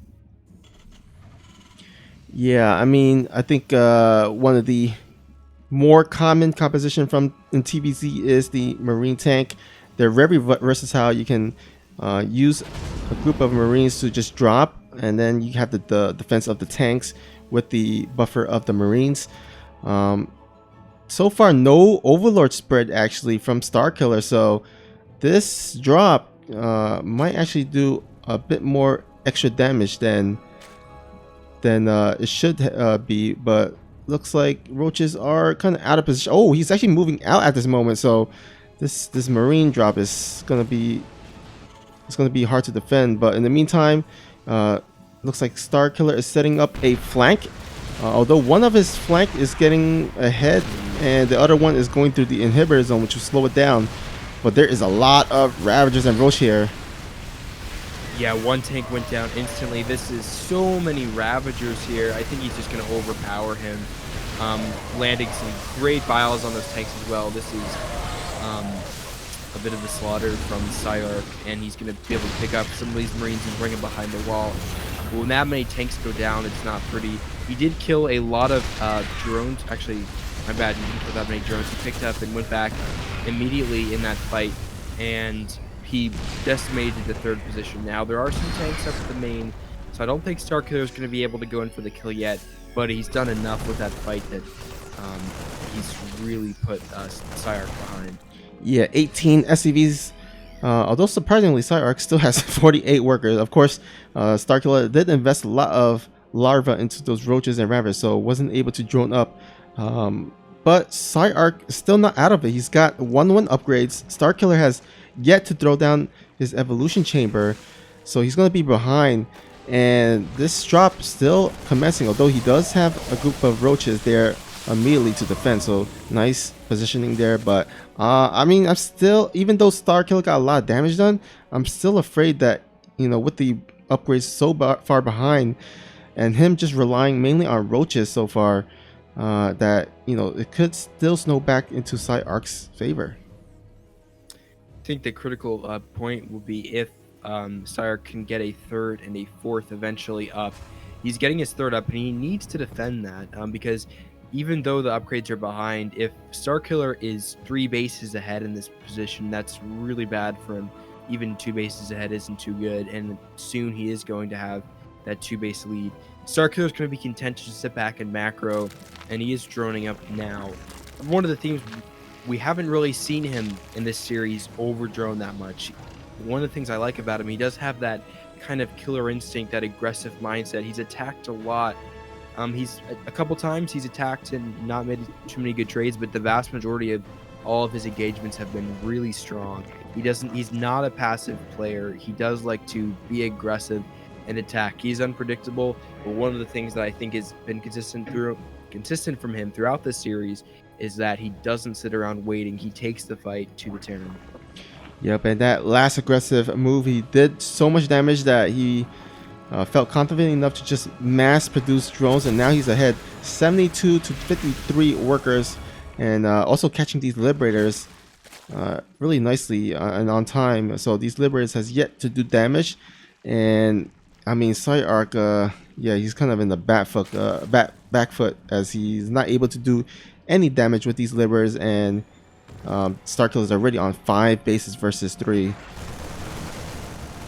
Starkiller going into some Banelings as well. Just going to be a nice touch here to get some nice explosive damage on these units. One of the things about this position from PSiArc is it's very claustrophobic, and there's not a lot of room for him to split too many Marines, split too much of his force up. So a nice addition in from Starkiller because this is a bio-heavy force. All right, Hive is about to pop, but looks like Starkiller is going for another big attack here. Got 16 Banelings on the production tab. In the meantime, PSiArc going for a 1 medevac drop, which I think we'll be able to catch this expansion here at the right side. But the real threat is this outside of PSiArc's third base, as these roaches and ravagers looking to go in, as well as the banelings. Yeah, the banelings not going to do too much here, but ooh, actually, wow. Starkiller waffled there for a minute, decides not to engage. So not too much damage done there. I guess he just wants to clean up this drop efficiently. But I'm a little surprised that he just backed off, which I think was the smart move. But the flank didn't really work because of those inhibitors there. Putting in work for PSiArc, killing a lot of banelings. Yeah, again, this is one of those maps that are really hard for the groundians, especially when the Terran is going for tanks. Those banelings got basically no damage because they were slowed down by the inhibirator zone, and tanks just splash damage them, and also killing with the expansion. I mean, PSiArc's kind of crawling his way back here a little bit. Yeah, the third base is established, which is so crucial for him. Starkiller not going to force the issue on attacking that third. The natural is going to start to mine out soon. But if he can establish a fourth, then he's going to be in a really good position. I think that's the key for Starkiller, is to not let him get to a fourth. He's continuing to attack, though, and getting damage down on the third. This is not a great fight from Starkiller. He's throwing away a lot of troops here. He's still trying to make this flank work. But I think those zones are just really going to make that impossible. So he's throwing away a decent amount of army here. Yeah. PSiArc is actually back in the game. Yeah, and he took out that Ultralisk then, which is going to be really, really helpful. Although Starkiller was able to sneak out 5 Ultralisks before that went down, but yeah, PSiArc, he's kind of crawling himself back to the game. Starkiller with some questionable attacks. Those flanks were a good idea, but got to execute it correctly in order to make use of it. And now PSiArc kind of going on Starkiller's 5th base here and taking them down with ease. So all of a sudden, is PSiArc on the offense while Starkiller is on the defense here. Yeah, the only thing I'm concerned about from PSiArc here is this is good, but he has to take a careful engagement. He can't make a blunder like happened last game and throw away all his tanks. But if he inches forward slowly and takes a good position, this can be really hard to deal with. In fact, I would like maybe Starkiller to send some lings here to harass this 4th base, even the 3rd perhaps. There's not a ton of mining happening from PSiArc. The wolf count is quite low. The engagement's happening though. The Ultras rolling in with blinding clouds, and this is what I was afraid of. The army of mech is strong, but when it's blinded, not so much, and banelings rolling in as well. This is a great engagement for Starkiller. The projectiles continue to rain down, and those tanks have to move forward. Although, yeah, actually, the tanks were kind of cleaned up. I mean, he wasn't able to make enough Ultralisks because of the Ultralisk then was sniped out. So now he killed off the Ultralisk, he cleaned up the roaches, and now he can actually kill this base here.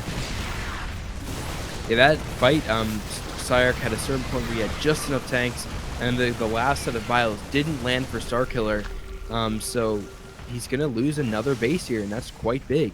Starkiller is expanding again, but he's really hurting economically. I mean, he had produced a lot, now he's waiting for these banelings to morph, so he's going to be able to attack once more, I think, but his ability to reproduce after this is going to be really limited because of how low his worker count is and how low his economy as a whole is. Alright, it looks like Starkiller's banelings was sniped off with a drop, or something.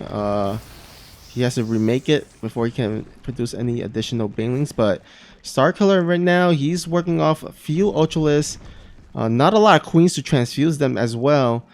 And PSiArc, he just needs to sit back, macro up, get some additional Liberators, because the Liberator is actually really good against the Ultralisks. But instead, he's looking like he's going to go for attack and trying to shut down this expansion before it can come up here. Yeah, this low ground expansion is not going to be very good for Starkiller. He's actually going to cancel it. That's the right decision. But that's going to really hurt him now. If Starkiller can get a good engagement going down this ramp, now it's going to be tough because liberation zones are set up. But this is, I think, the last hurrah for Starkiller here. His drones are on the run. They're long distance mining. He's put down a hatchery here, but there's not much left for him in terms of army. This is going to be it. Yeah, he's actually sacked that base just to buy time for his Vipers to consume enough energy, because he understands that these Vipers are going to be really, really important during the engagement. But sacking 2 bases for... Oh, actually, PSiArc's not even going to engage. He's going to back off. So this should give starkiller enough additional time to consume enough energy for the Vipers. And hopefully he can... starkiller can do enough damage with the engagement. But, man, PSiArc, his army is looking pretty scary, and he's expanding... Ooh, actually this Ultralist almost got caught off in the middle here. Oh no. Okay. PSiArc. Okay, he's sieging up right there. I thought he was going to try to push through that little spot in the middle, but actually starkiller is swinging around. It looks like he's going to try to go hit this expansion. This is really good. PSiArc, though, could swing forward and try to hit that base of starkiller. The army of starkiller is going to take this base out, but it's now trapped. So this is really it from starkiller. He's not going to be able to use much of the mana that his Vipers have. They're all going to go down before they can do much of anything. Some Thors go down, some units go, some Marines go down, but this is the last remaining of the army from starkiller. Yeah, he's pretty much through his whole army, and now he's down 122 to 63 army supply. And oh, look at these Liberators catching 1 Ultralist on the retreat. But starkiller is going to go for a Ling run by to shut this base once more, which is beyond... Oh, actually no, he's going to go head into the natural, get some additional SCV kills. But in the meantime, PSiArc is again heading for that expansion, and there's only a few Ultralists, no Banelings, so much Liberators in the army as well, and these Ultras will be cleaned up by PSiArc. A good effort from starkiller at the end. I think he was trying to. He saw the game going downhill and tried to make it a really scrappy game, but well played from PSiArc there. We saw glimmers of that fighting spirit from him with the mech, and just playing, having consistent macro, even keel, not being super freaked out by setbacks, like that first engagement that went really poorly for him. But yeah, so a really strong effort from PSiArc, and I'm glad to see him take another game off. So it's going to be 4-2. And it looks like Cyber Forest is going to be the next map. Yep, so this is our 7th game, so that means all the maps in the map pool will have been used. So if it does extend to another game, that means the map pool will be reset and the players can choose any of the ladder maps. So we'll see if this extends, or will starkiller close it out?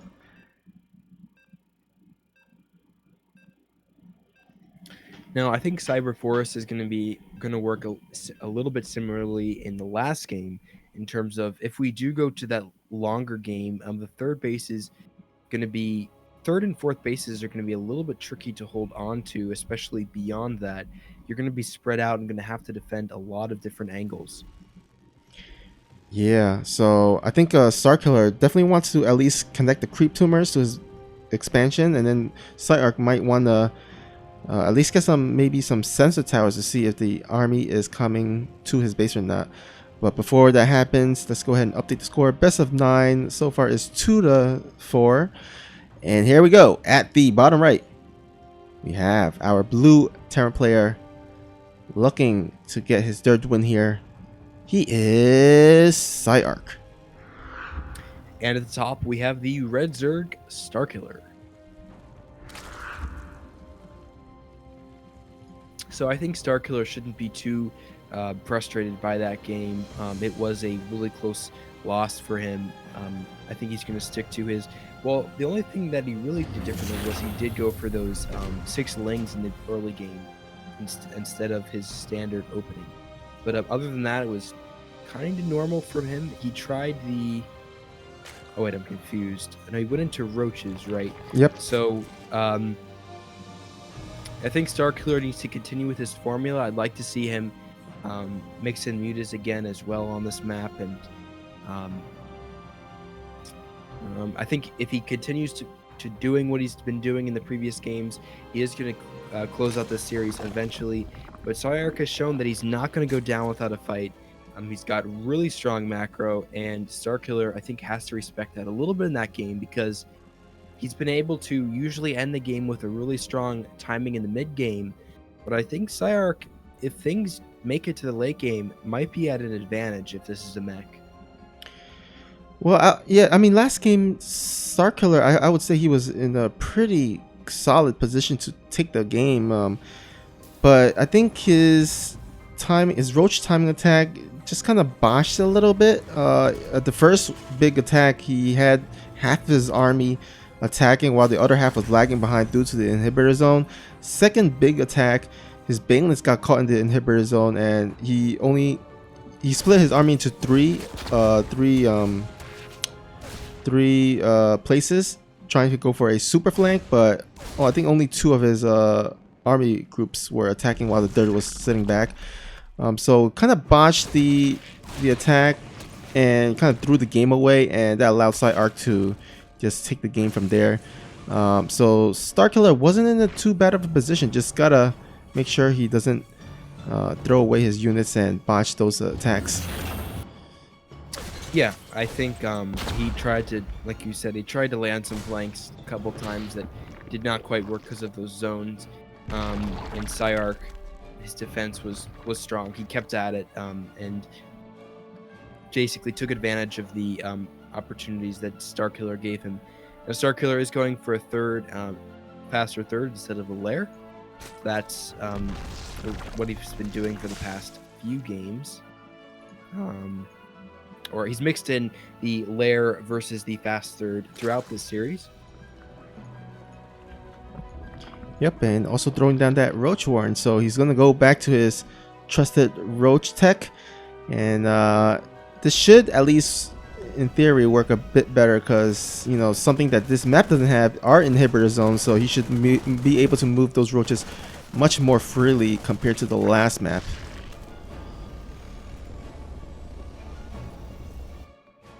Yeah, the one thing I do think is that because this is a ramped map, that if PSiArc does have a strong tank position at his natural, that it's going to be a little bit harder to attack up into that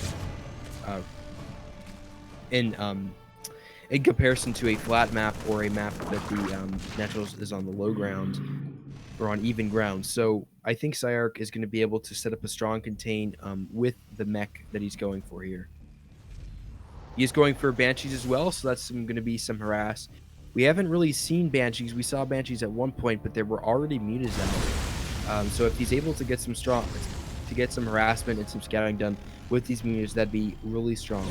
You mentioned that his scouting has been lacking a bit in this series, while Banshees will double as a scout as well as a harass. Yeah, that's a good thing about Banshees. You know, even if you don't get damage with them, they're still able to move around and get that scouting information. But usually they get damage done even when Zerg scouts the Banshees. They could make spore calls and queens, but somehow, some way, those Banshees just find ways to get damage done. And I like this decision by PSiArc because, like you said, this map, the bases are kind of spread out, so it's kind of a little bit more difficult for the queens to walk around trying to reinforce and defend against those Banshees. So let's see if those Banshees can get a good, decent amount of damage. Yeah, usually the extractor drones are especially vulnerable even with the spore in the middle that the Banshees can kite around and usually get 3-4 drones at least. Now there are the creep tumors that are connecting the bases, but the first Banshee's coming in, it is cloaked. And it looks like the Banshee's going to try to go for the queen for a minute. Gets one drone, and the mana is pretty low on it though, so it's not going to be able to get too much done, I think. Yeah, but it's a distraction because those Hellions are going into the third base, getting 8, 9. Will he get 10th drone? Oh, needs to focus fire a little bit more, but he does at least get the 10th drone. Banshee's still doing damage at the main base, but that was a really good damage there by PSiArc. Was able to weaken and slow down the economy of Starkiller for the meantime. Yeah, great harassment there from PSiArc, and he's going to push out to establish his third as well. There is a run by of Lings to try to deny this, but I think with the Hellions there, he's going to be able to push this back.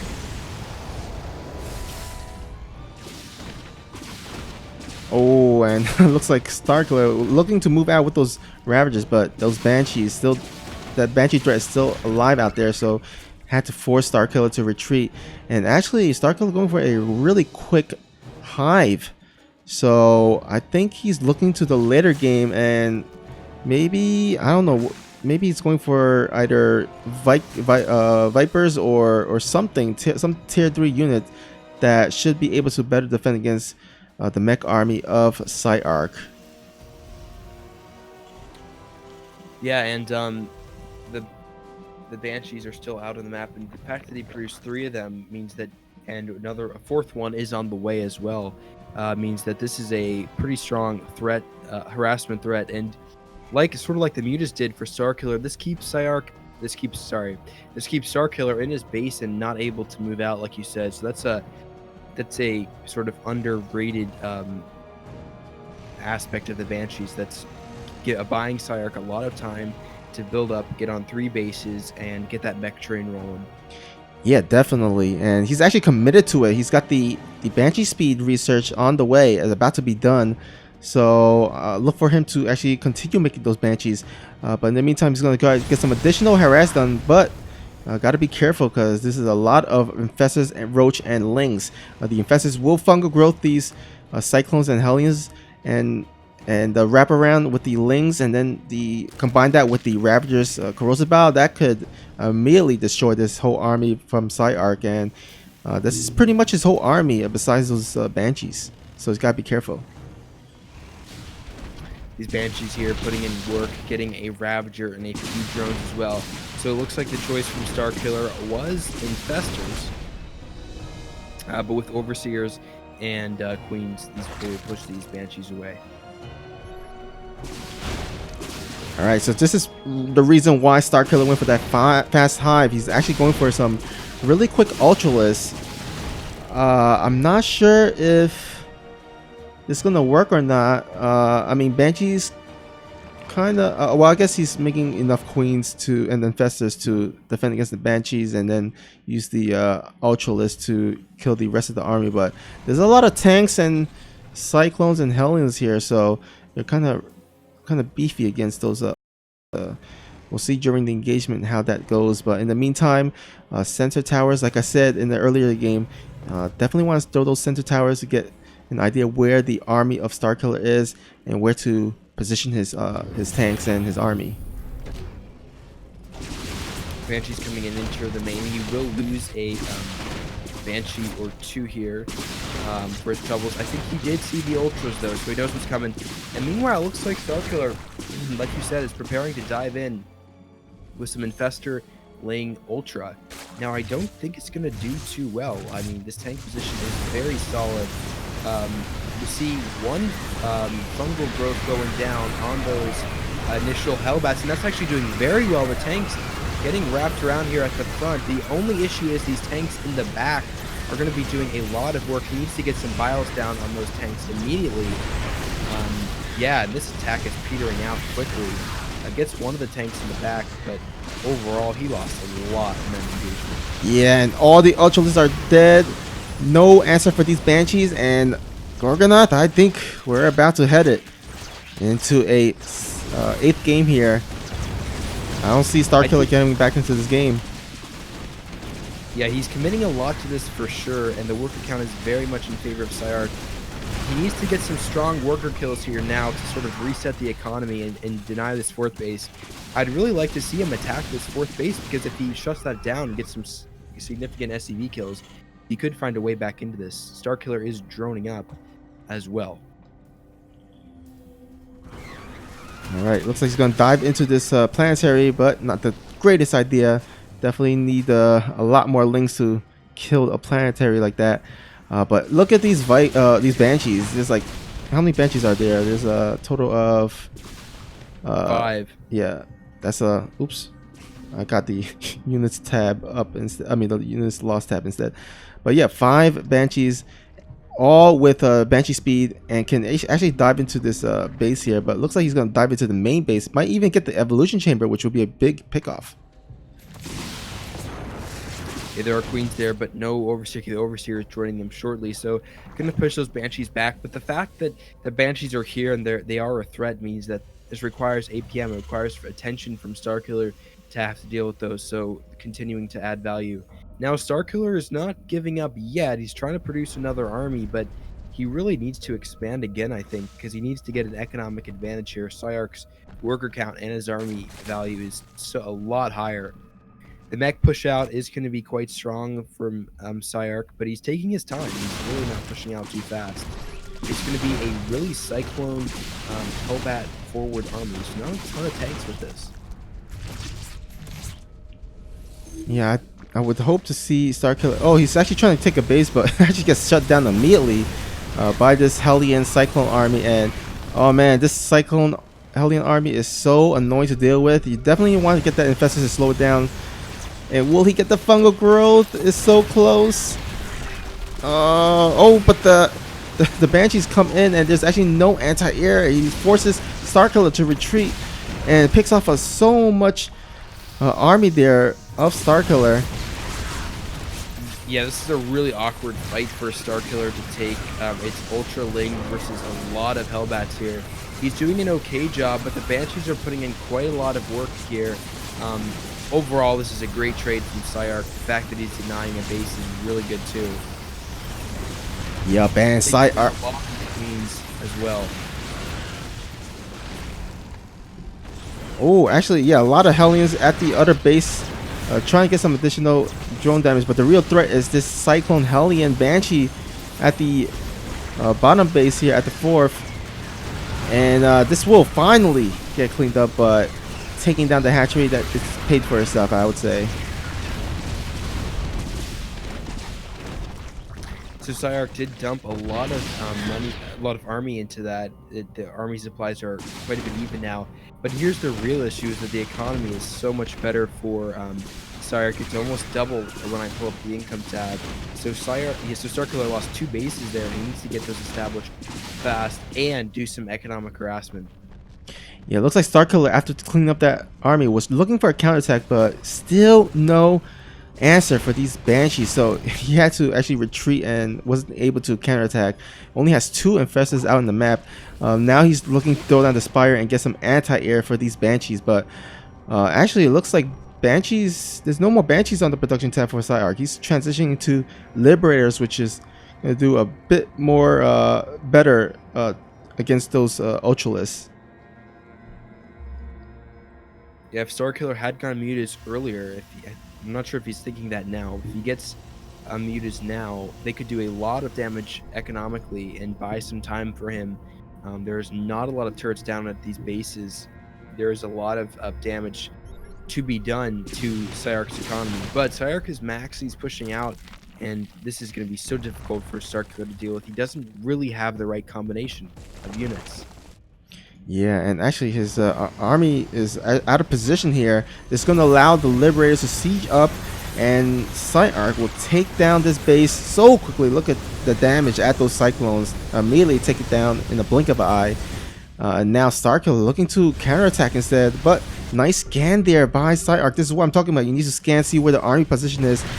This allows him to move into the natural of Starkiller while sieging up in his natural against those Ultralists. And looks like PSiArc in a really nice positioning here will be able to even siege up these livers in the middle, so these Ultralists will have to run through them before getting on top of the army of PSiArc. Okay, the Ultras are here for one last push, but those Liberators are dealing so much damage to them, and some nice splitting with those Cyclones and Hellbats are going to push this back. Not before they do. The Ultras do a good bit of damage, but there's so many Cyclones here that these Ultras are getting destroyed. The income of Starkiller is the real story here. He's got basically nothing, and the counterattack did some damage to get some worker kills, but no real base kills, which is the real problem here. And Starkiller is running on fumes for a bit here before he needs to establish another base right now, but he doesn't have the income for that even. He's hoping, I think, to get up some Broodlords here to give him something to deal with this, but this last push of PSiArc should be enough to put the game away. Yeah, this is a really scary army, but it looks like Starkiller trying to buy some time with the Ling run by, but not gonna do enough damage, and Starkiller knows it. He's gonna GG out, and here we go. We're headed into the 8th game of this series. Wow, so great effort from PSiArc. I mean, this is something that we saw flashes from him as early as game 1, that his mech is really strong, and that game was no exception. One of the things I thought about that map was the ramp into the natural did make it difficult to do dives like that. And Starkiller did that precise thing, and there were tanks at the second tier on the high ground for him that he wasn't able to attack effectively, so he didn't take as good of a fight as he wanted to on that dive. Also, it was a little bit of a weird army comp. Infestor, Ling, it was fast hive army comp, which was Infestor, Ling, Ultra, and it just didn't seem to work right for what PSiArc had. Couple that with strong Banshee play, and PSiArc took a commanding lead in that game. Yeah, and now Starkiller still has a lead, but is getting a little bit closer. Kind of scary, and so he needs all the power he can get to close out the series. And what better way to get some power than from our sponsor, one of our sponsors, GameStop. Yep, shameless plug again. But yeah, one last shout out to GameStop, one of our sponsors. If you have a broken controller, or some need repairs for a gaming console, you can always bring it to your nearest GameStop to get it repaired. Even if you have let's say a unused cell phone, or some games that you want to trade in, you can trade it in for some GameStop credit or even some cash. All you have to do is bring it to your nearest GameStop and trade it in, and you're good to go. So awesome for GameStop to provide this service, the trade-in program. If you want to learn more, just check it out at their website. So anyhow, let's go ahead and get this game started here. Let's see if the players are ready.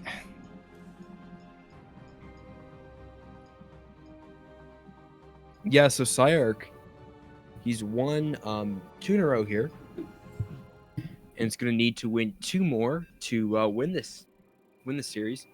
Now, I think Starkiller got into a rhythm to win those 4 games where he really was, hit PSiArc with those timings, the muted timings especially, and a couple of those Ravager busts in the mid game. Now, I think this is another map. We did see this is map number 1 or 2, I believe.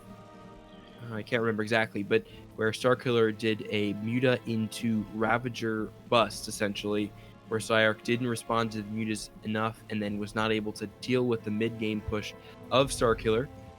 So I would really like to see Starkiller just return to that formula and try out mutas again on this map.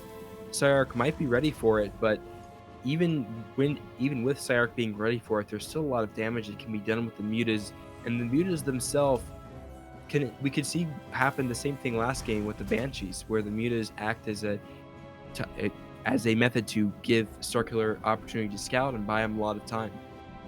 Yeah. So Starkiller still has a 2-game cushion here, but he's got to be careful. He's got to think carefully about what builds he makes, and not make too many rash engagements here like he did in the last 2 games. Yeah, especially in that, I think in the Turbo Cruise game, he kind of threw that really, really hard. But anyhow, actually, we're going to go ahead and skip the players' introduction in this game. I think we've introduced the players enough. If we do get into the last ace match, we'll do one last player introduction, but I think we can skip for this game at least. Yeah, so I don't know. What are your thoughts on what PSiArc needs to do to get 2 games in a row to win? Well, let's see here. So I think, especially in the last game, he did a bit better scouting. That was kind of a byproduct of course, the Banshees was allowed to see let's say for example, the Ultralisk with those Banshees was able to, you know, start transitioning into, let's say, Liberators a bit more quickly. So I think as long as he can keep up with the scouting and not get surprised with the unorthodox builds of Starkiller, I think he should be okay.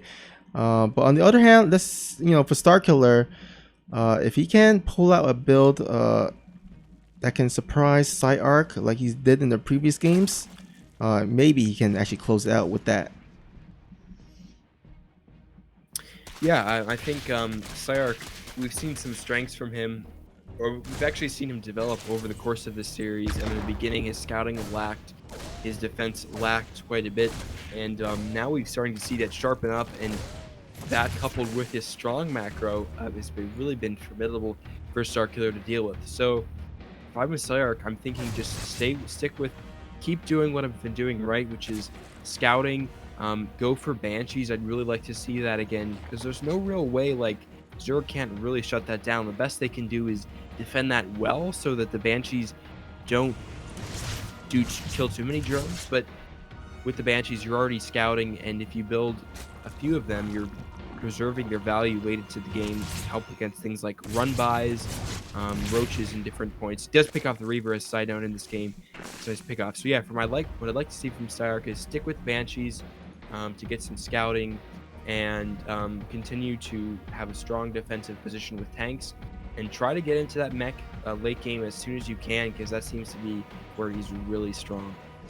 Yeah, and already PSiArc doing a really good job scouting with that Reaper. Did see the really quick lair, and that is the same quick lair scouting that he'd seen in the first two games where Starkiller went for some really quick Mutalisks.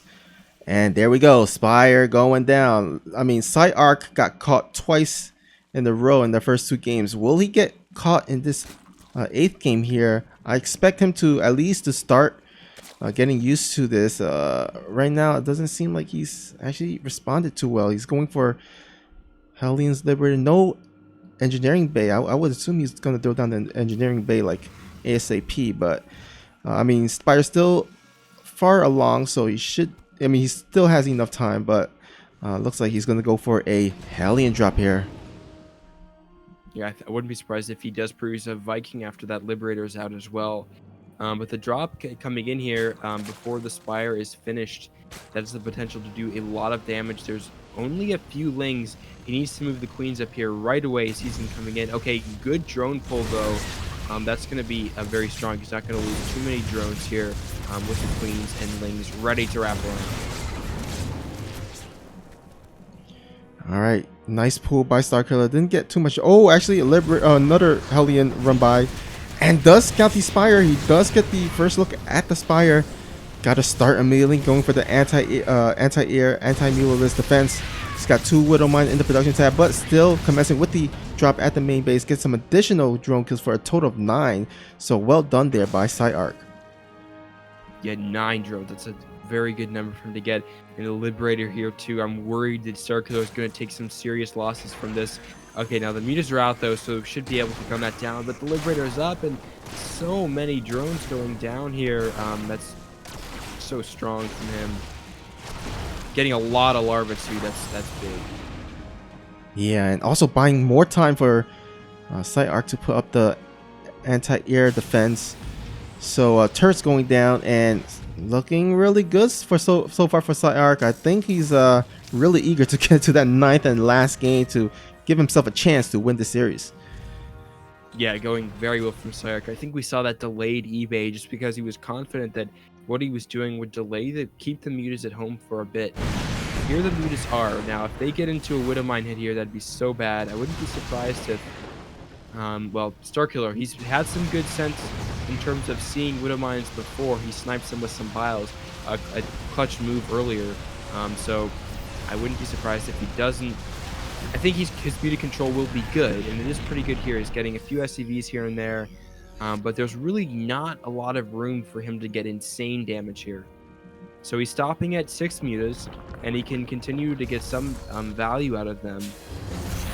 And could pick up Widowmine here. That's a nice pickup. But he's transitioning into the next phase of the game, which is what he should be doing. So I think PSiArc is in a good position, but starkiller at the same time is not in a terrible one either. All right, looks like starkiller, or rather PSiArc, transitioning full on mech here, adding 2 armory. Ooh, nice Widow Mine hiding behind that gas there, and yeah, looks like this Mutalisk threat is shut down pretty hard at this point, with only 4 Mutalisks remaining here. And yep, roach speed as well as carapace and range upgrades commencing, so just a full-on transition into roaches. Creep spread starting here for starkiller. I haven't really noticed the Stark. I'd like to see him definitely prioritize that on this map. I haven't noticed it being very good from him. It's definitely been there in some games. I think the turbo map for sure, but I think definitely need to prioritize that. Get an extra queen out or two to start that creep spread early and keep it going, especially on this map, to give yourself the most reaction time possible. Yeah, actually, I was thinking about bringing it up throughout the whole series. Like, I've noticed that starkiller hasn't been really keeping on par with his creep spread, and definitely want to get the creep spread it in this game, especially since he's going for roaches. Those roaches get some additional speed on the creep, and ooh, does lose a Mutalisk there. So a nice pick off there by PSiArc, and he will go ahead and go for a 2 hellbat drop, but oh, actually get into the Overlord there. So nice spotter. Overlord at the north does shut that down there. Cyclone will clean up though. Yeah, and that's really big, because now he knows the drop's out there. He's not going to be caught totally off guard by a drop here. He's sending out some more Overlords as well. So the armies are about even, and it looks like PSiArc is content just to sit here. He's going to build a 4th CC, and just to build on his lead a bit and stay defensive here. And that's the strong suit of mech. He is moving out with some Cyclones and Hellbats, maybe for a poke, but he's not really unsieging a lot of his tanks, so I think he's mainly staying at home here. All right, sending those spotterlings for the Nidus, but I don't think he can throw down the Nidus Worm yet, because this attack is at the 4th base of starkiller. He's got to decide whether to use those swarm hosts for offense or defense, and oh, actually he's gonna go for the offense here with those swarm hosts. He's gonna feel comfortable enough to defend with these roaches, and oh, nice Widow Mine hits, kind of weakening down those roaches, but it does force his PSiArc to retreat. And now swarm hosts are throwing their locusts at the 3rd base here. Getting some nice SCV kills, about 10 just with that 1 locust, 13 total at the 1 locust wave. And now there's another Nidus going down right outside of the natural. That is a base that's extremely oversaturated with SCVs as well. If starkiller starts to really chain these locust swarms together, this can be very strong. I really like this play from starkiller. He defended the little poke-in from PSiArc, and now he's expanding to a 4th base as well. So these locusts, they do some good damage here. I really like the position that starkiller is in. This is like ring around the rosy. 1 Nidus here, 1 Nidus there. Oh man, this Nidus threat is gonna be so annoying for PSiArc. But he's doing an okay job so far. He hasn't suffered too much damage from it, but definitely wants to stabilize and shut down these Niduses. 1 more round of Locust going into the 3rd base, but nice pull from PSiArc will save the majority of his SCVs as well as take down the Nidus. But starkiller looking for a big finishing blow here. Got his roaches at the 4th base of PSiArc and looking to pounce on it. Wow, he's going forward and taking out those tanks, but I'm really not sure why he did not wait for the swarm host. This is just really late here. Yeah, I think that attack was starkiller. Unfortunately, I think he botched another attack here. Now the Nidus is going to get shut down. He has a lot of swarm hosts, but they're not coupled with any roaches. His drone count is really low here, and Starkiller is just collapsing left and right. Now PSiArc has a fourth base up and so he equal on economy, actually ahead of Starkiller, and Starkiller's army is now demolished. Oh yeah, and look at all these roaches being rallied, getting picked off by these cyclones. He's gonna try to do one more Nidus play at the top, but his bases are kind of crumbling at this moment, and there's not much defense here. He's morphing all his swarm hosts at the other side of the map. I think it would have been better to morph it into his third base to defend, but looks like yeah, PSiArc looking about to take this game here and force it to a ace match. Yeah, I think that was a really questionable decision to go on attack mode with those swarm hosts. I mean, I get the decision, you want to try to get some damage done, but you have to be able to defend here. Now he's on 2 bases. He lost his third, and I think Starkiller will clean this up with the roaches, but he lost a lot of drones. PSiArc, even though the locusts have been doing some damage, he really hasn't been touched in terms of his overall worker count. He's at 75 workers plus mules, so that's an insane economy for him. And Starkiller really, if he wants to survive in this game, I think he needs to double expand right now or do something to try to get back into it, because the army that he has is really not going to be enough. Yeah, you don't want to be in the 13.5-minute mark and say, I got 2 base here. Yeah, for sure. He's putting down another Nidus. He's not stopping with the Niduses, and I like the idea, but he really hasn't been able to get a ton done with them. They're doing some nice damage to whittle down a few things, but they're not really being the MVPs that Starkiller wanted them to be. They're attacking a planetary here. Will they get it? No, they're not going to. They're going to get it down to about half health. And Starkiller is suiciding more roaches here. He's throwing more units at the issue, but he's not expanding here. He's going to have a third up, but he's really toast in terms of economy.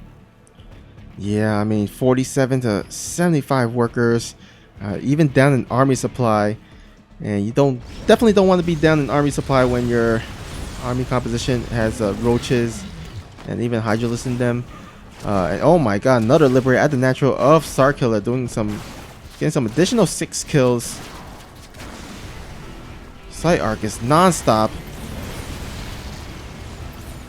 Yeah, this is so crazy that Starkiller looked so poised and confident in the first couple of games, pulled out some strong strategies, but now he really seems flustered and attacking. I think that maybe he has a mentality right now that he's got this series in the bag at a certain point when he's up 4-1, but then he's made, I think it's 3 games in a row where his engagements have really been subpar, and if he loses one more game, Snoopy, that could cost him the entire series. Yep, series is now tied 4-4, as you can see in the scoreboard down below, and we're here. Whoever wins this next game will win the series and win first place.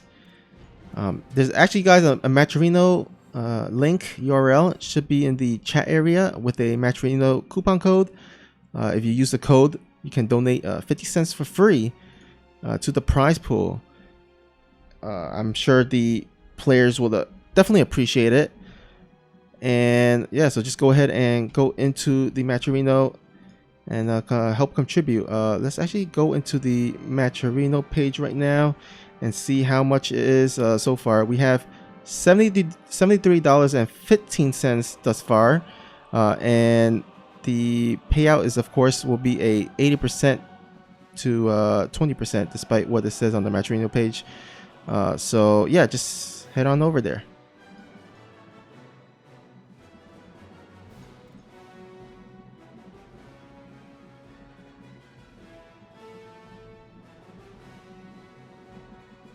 All right, so the final map is going to be Kairos Junction, and this has been a really crazy series. I thought we were going to go home early here, and Starkiller was going to win it, but PSiArc just, I think the story of the series is PSiArc's, I don't know if his name is said all at once, but I guess I'll say PSiArc. I think that's what I've been saying most of the time.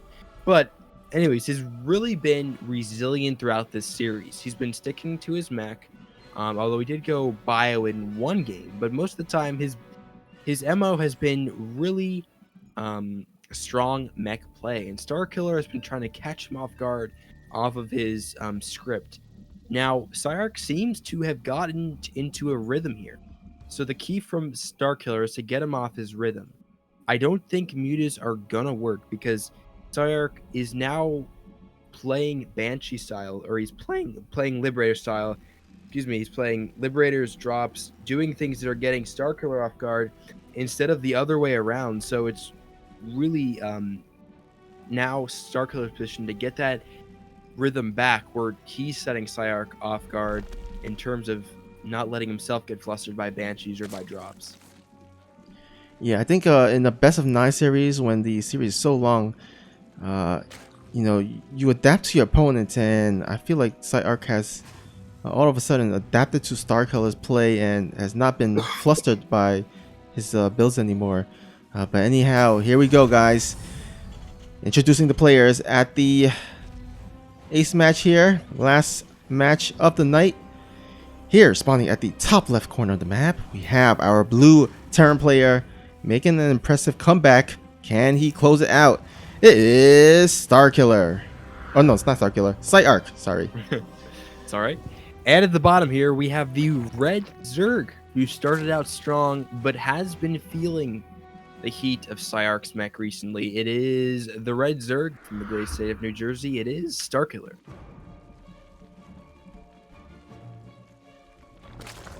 Man, I am really, this has been a treat to watch this best of 9.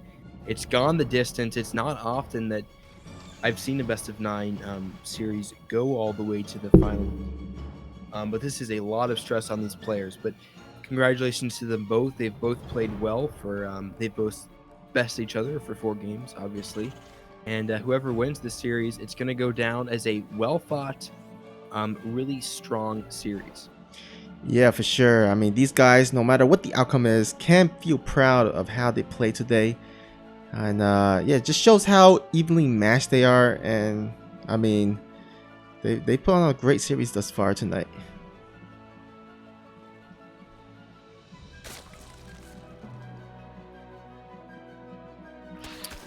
Okay, so I think we'll see pretty standard openings. We haven't seen any crazy cheeses from these players, and I don't expect them to start doing that now. I think what we're going to see in the best of 9s, in this best of 9, are versions of what we've seen from them earlier, but maybe a bit more cautious. I think they're both going to try to really lock down all their defenses, all their, Starkiller is going to be really aware of the Banshees.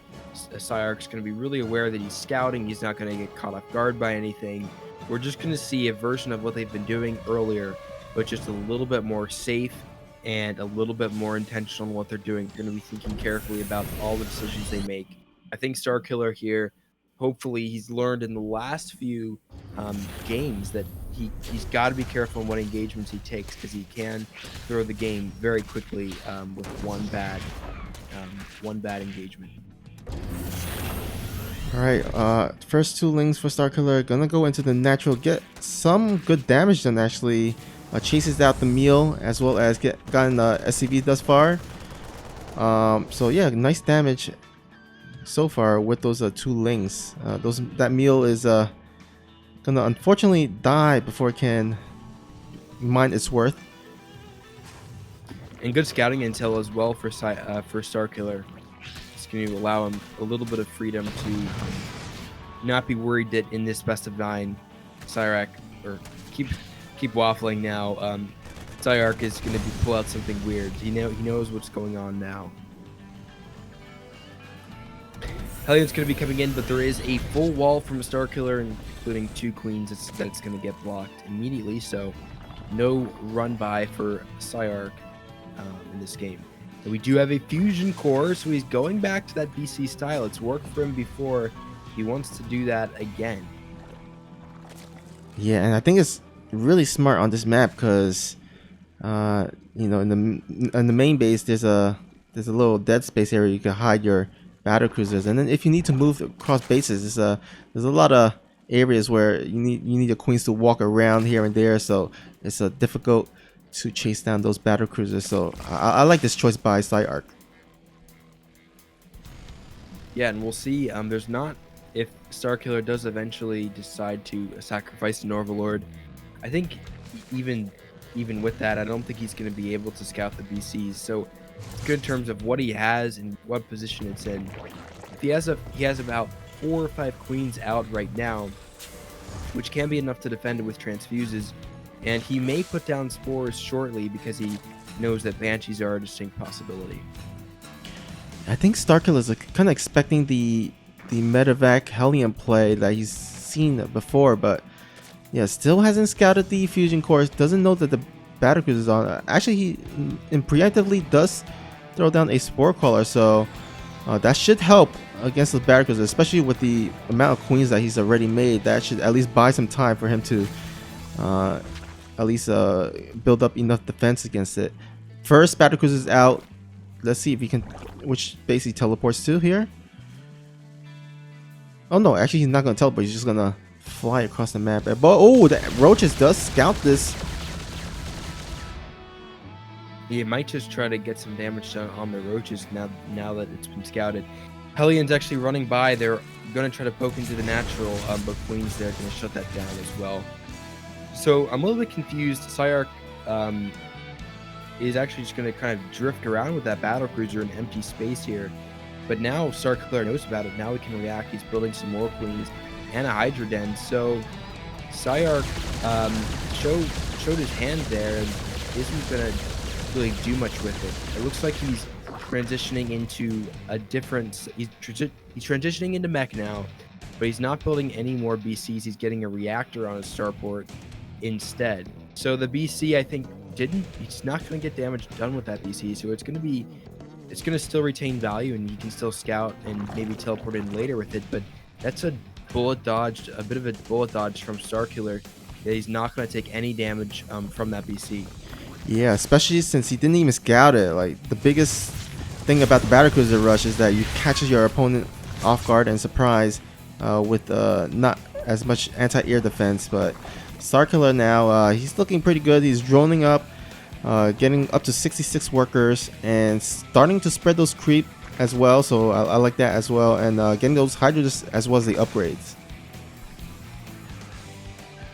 Yeah, the Starkiller doing a good job preventing against the Hellion run by here, having enough roaches and queens at each base to block that. And he's expanding to a 4th base as well, so I like Starkiller's position. I think that we're kind of even in the situation.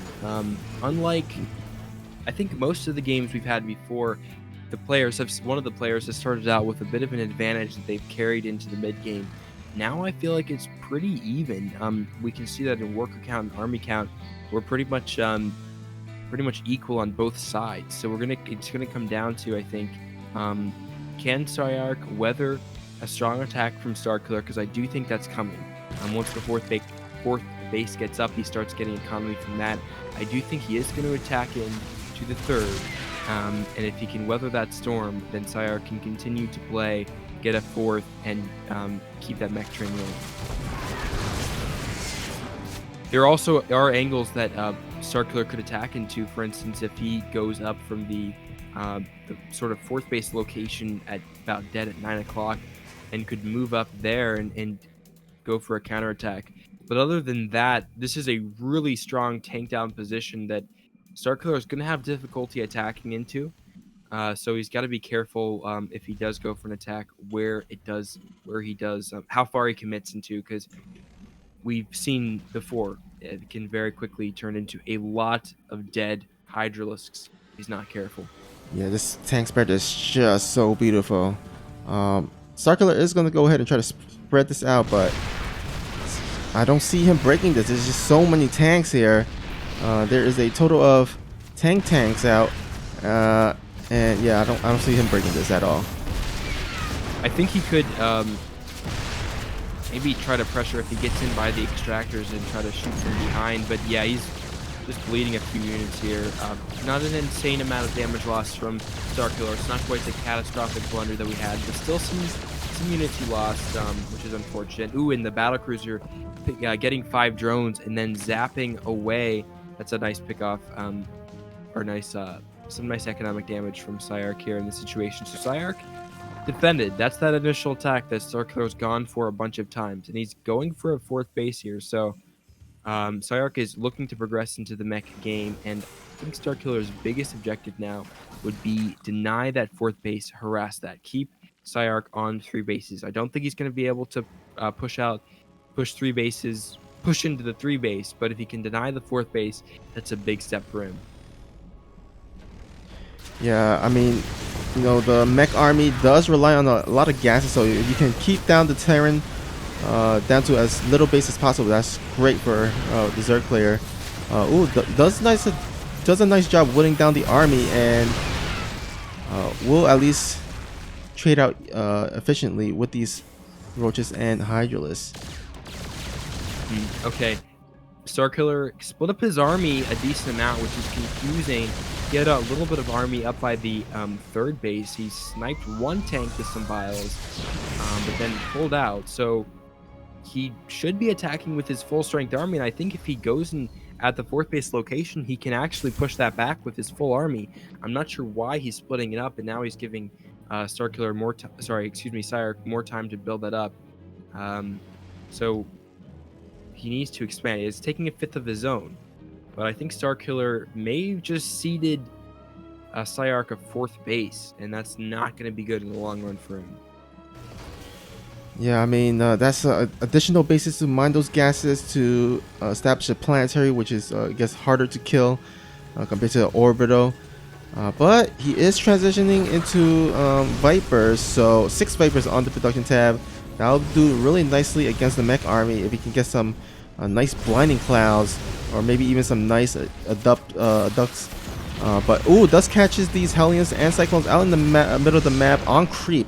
So gotta be careful there, because he does have a lot of tanks, but you definitely want some buffer for the tanks. And yeah, Vipers are, where are they? Vipers, oh, they're in the natural there. Yeah, getting up to full mana here. This could be a strong engagement. We are having a BC production here, so he's up to 4 BCs. So Yamato's on the Viper is something that Starkiller really needs to watch out for in this game.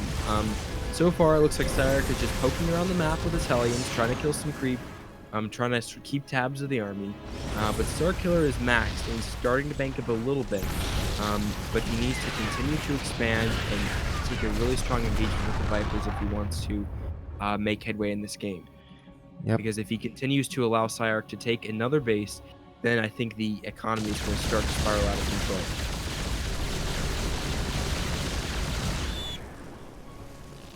Alright, we got a little bit of a skirmish here out in the middle of the map. Unfortunately, he didn't have the Vipers with his army, so he couldn't yank those BCs into those Hydralisks. But the Vipers does join with the army now. And PSiArc got to be careful with those Battlecruisers. Although the Battlecruiser does have a teleport, so they should be good. They should be fine. But looks like Starkiller going into jumping on top of these tanks, yank them into the army. So nice pick up there. While the BCs are making their way across the map, and nice blinding crowd. BCs does teleport back to defend against this, but this base looks like it's gonna go down. Although actually the tanks are doing a lot of damage on the army here, and it forces Starkiller to retreat. Yeah, if he had gotten that base, I'd say it was a pretty good investment. Only SCVs were killed. That is nice, but I think he needed to get more done. The good thing is he saved a lot of the Vipers, so he can reproduce an army here, and he has done that. He's already back almost up to maxed, and he saved the Viper, so not a bad trade from Starkiller. He killed a lot there, but he needs to start doing more, and he really needs to start taking out a base here if he wants to do serious damage. For instance, this 5th base from PSiArc, it has to go up sometime. It has to go down. I'm sorry, Starkiller needs to pressure that soon, because if that goes up, the economy is just going to be insane from PSiArc. Yeah, I mean, Starkiller definitely want to, at the very least, either take that down or expand a whole bunch himself. But Greater Spire is on the way, so that should at least help with the, I think, the Broodlord transition that he might go for. But he needs to take care of these Battlecruisers first. It looks like he's finally going to go into the base here. Maybe hopefully take it down. But there's so much Battlecruisers, Cyclones, and Hellions here that it's going to be close. Let's He needs see. to throw down blinding clouds now. He's throwing them down. They're doing pretty good. He's cleaning up a lot here, especially of this ground force. Yeah, he's marching forward. This is doing pretty well.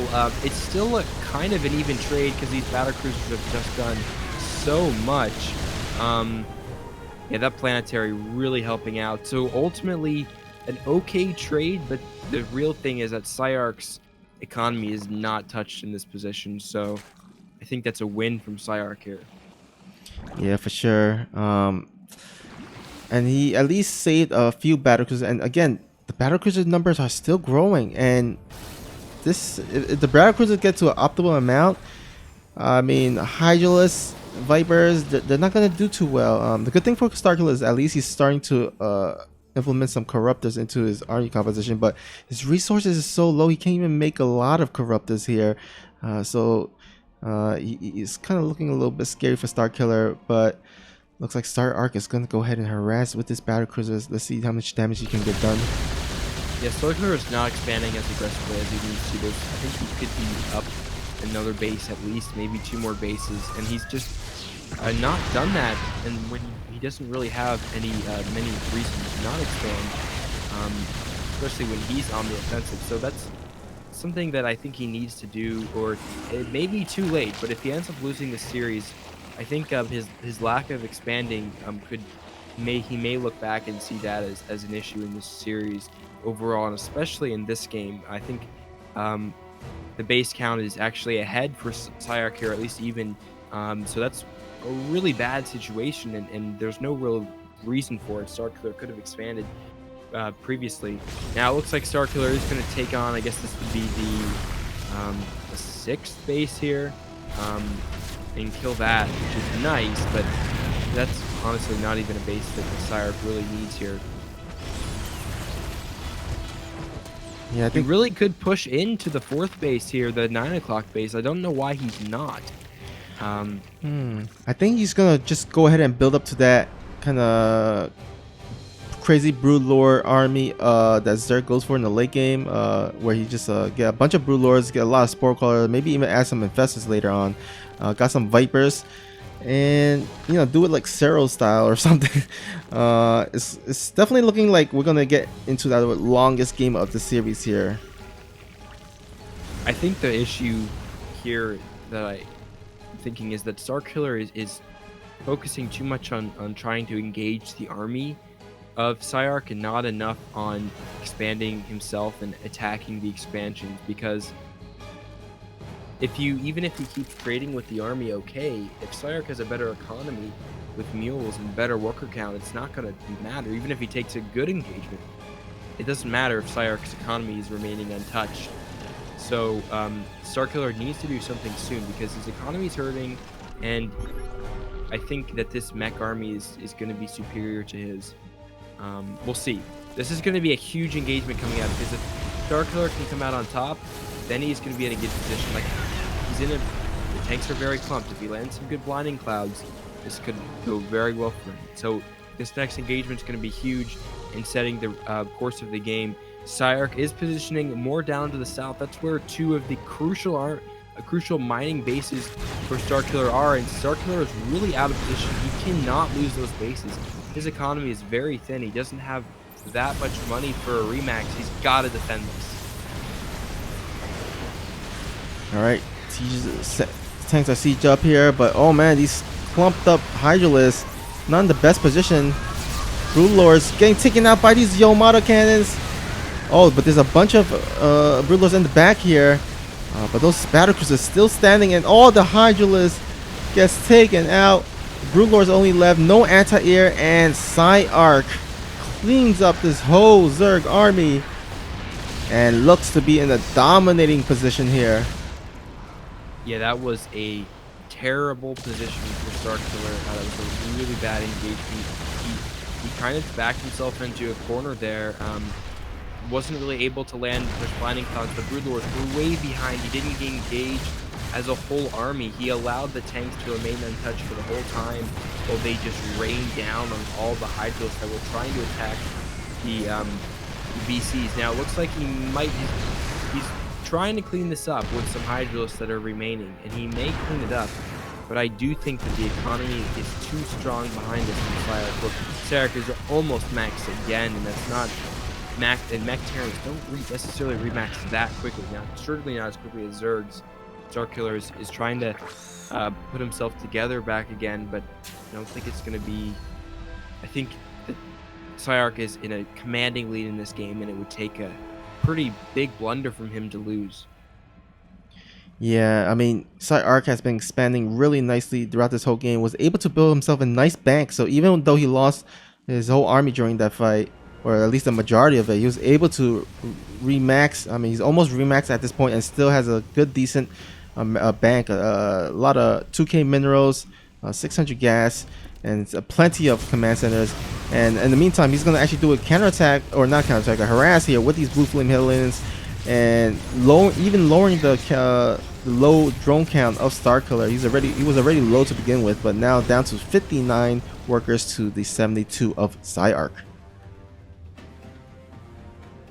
And there's a planetary here for PSiArc that Starkiller was trying to do some harassment, but his army supply is still so low. He's at 130 supply to 200. That really tells it all. The economy of Starkiller was never able to sustain a late game economy, and I'm not necessarily sure why. I think he wanted to end it in the late game a bunch of times, but that's really not what you need to do against PSiArc's composition. You have to play for the late game. That means take even more bases than you think you need, and don't necessarily engage unless you absolutely can. So great play from PSiArc in this game. This is his true mech potential shining, and we've seen it all series. He is a really strong macro player, and I'm honestly in awe of how well he played this game.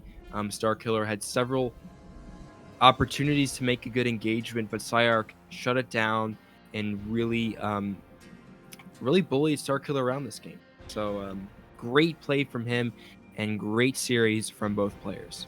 Yeah, for sure. I mean, remember, guys, this series was actually at 4-1 in favor of Starkiller at one point. So well done there by Arc to turn this whole series around and come out with the wins. Nice play, especially the last game where, I mean, with the battle cruisers into the mech, really nice army control and decision making. Yeah, hats off to both players.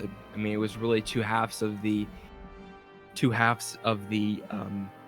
series. The first half was Starkiller's, and the second was PSiArc's. Of course, except for one game in between. But I liked both players' elements. The first half was Starkiller he controlled the tempo, and the second half PSiArc controlled the tempo. And PSiArc was able to just get that one extra win to fight this really well-controlled series, this balanced series between both players, both of their strong suits. Starkiller, an aggressive, cheesy, unpredictable player, which is very strong. Got 4 wins. PSiArc, a more traditional, solid macro player, and once he was able to incorporate the things like banshees and the increased scouting and the better defense.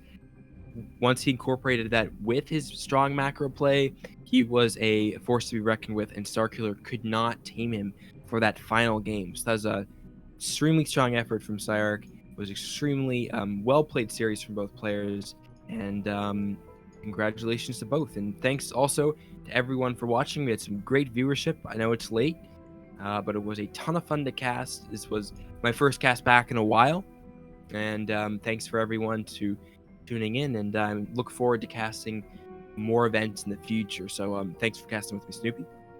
Yeah, it's been a pleasure. Hope you guys enjoyed the games, and make sure to watch out for any future Alpha Pro series.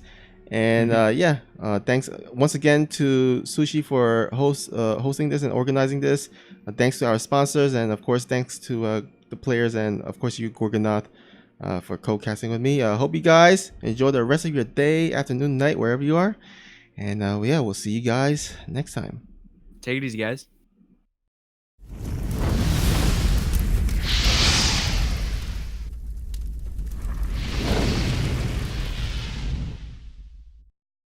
Nuclear missile ready.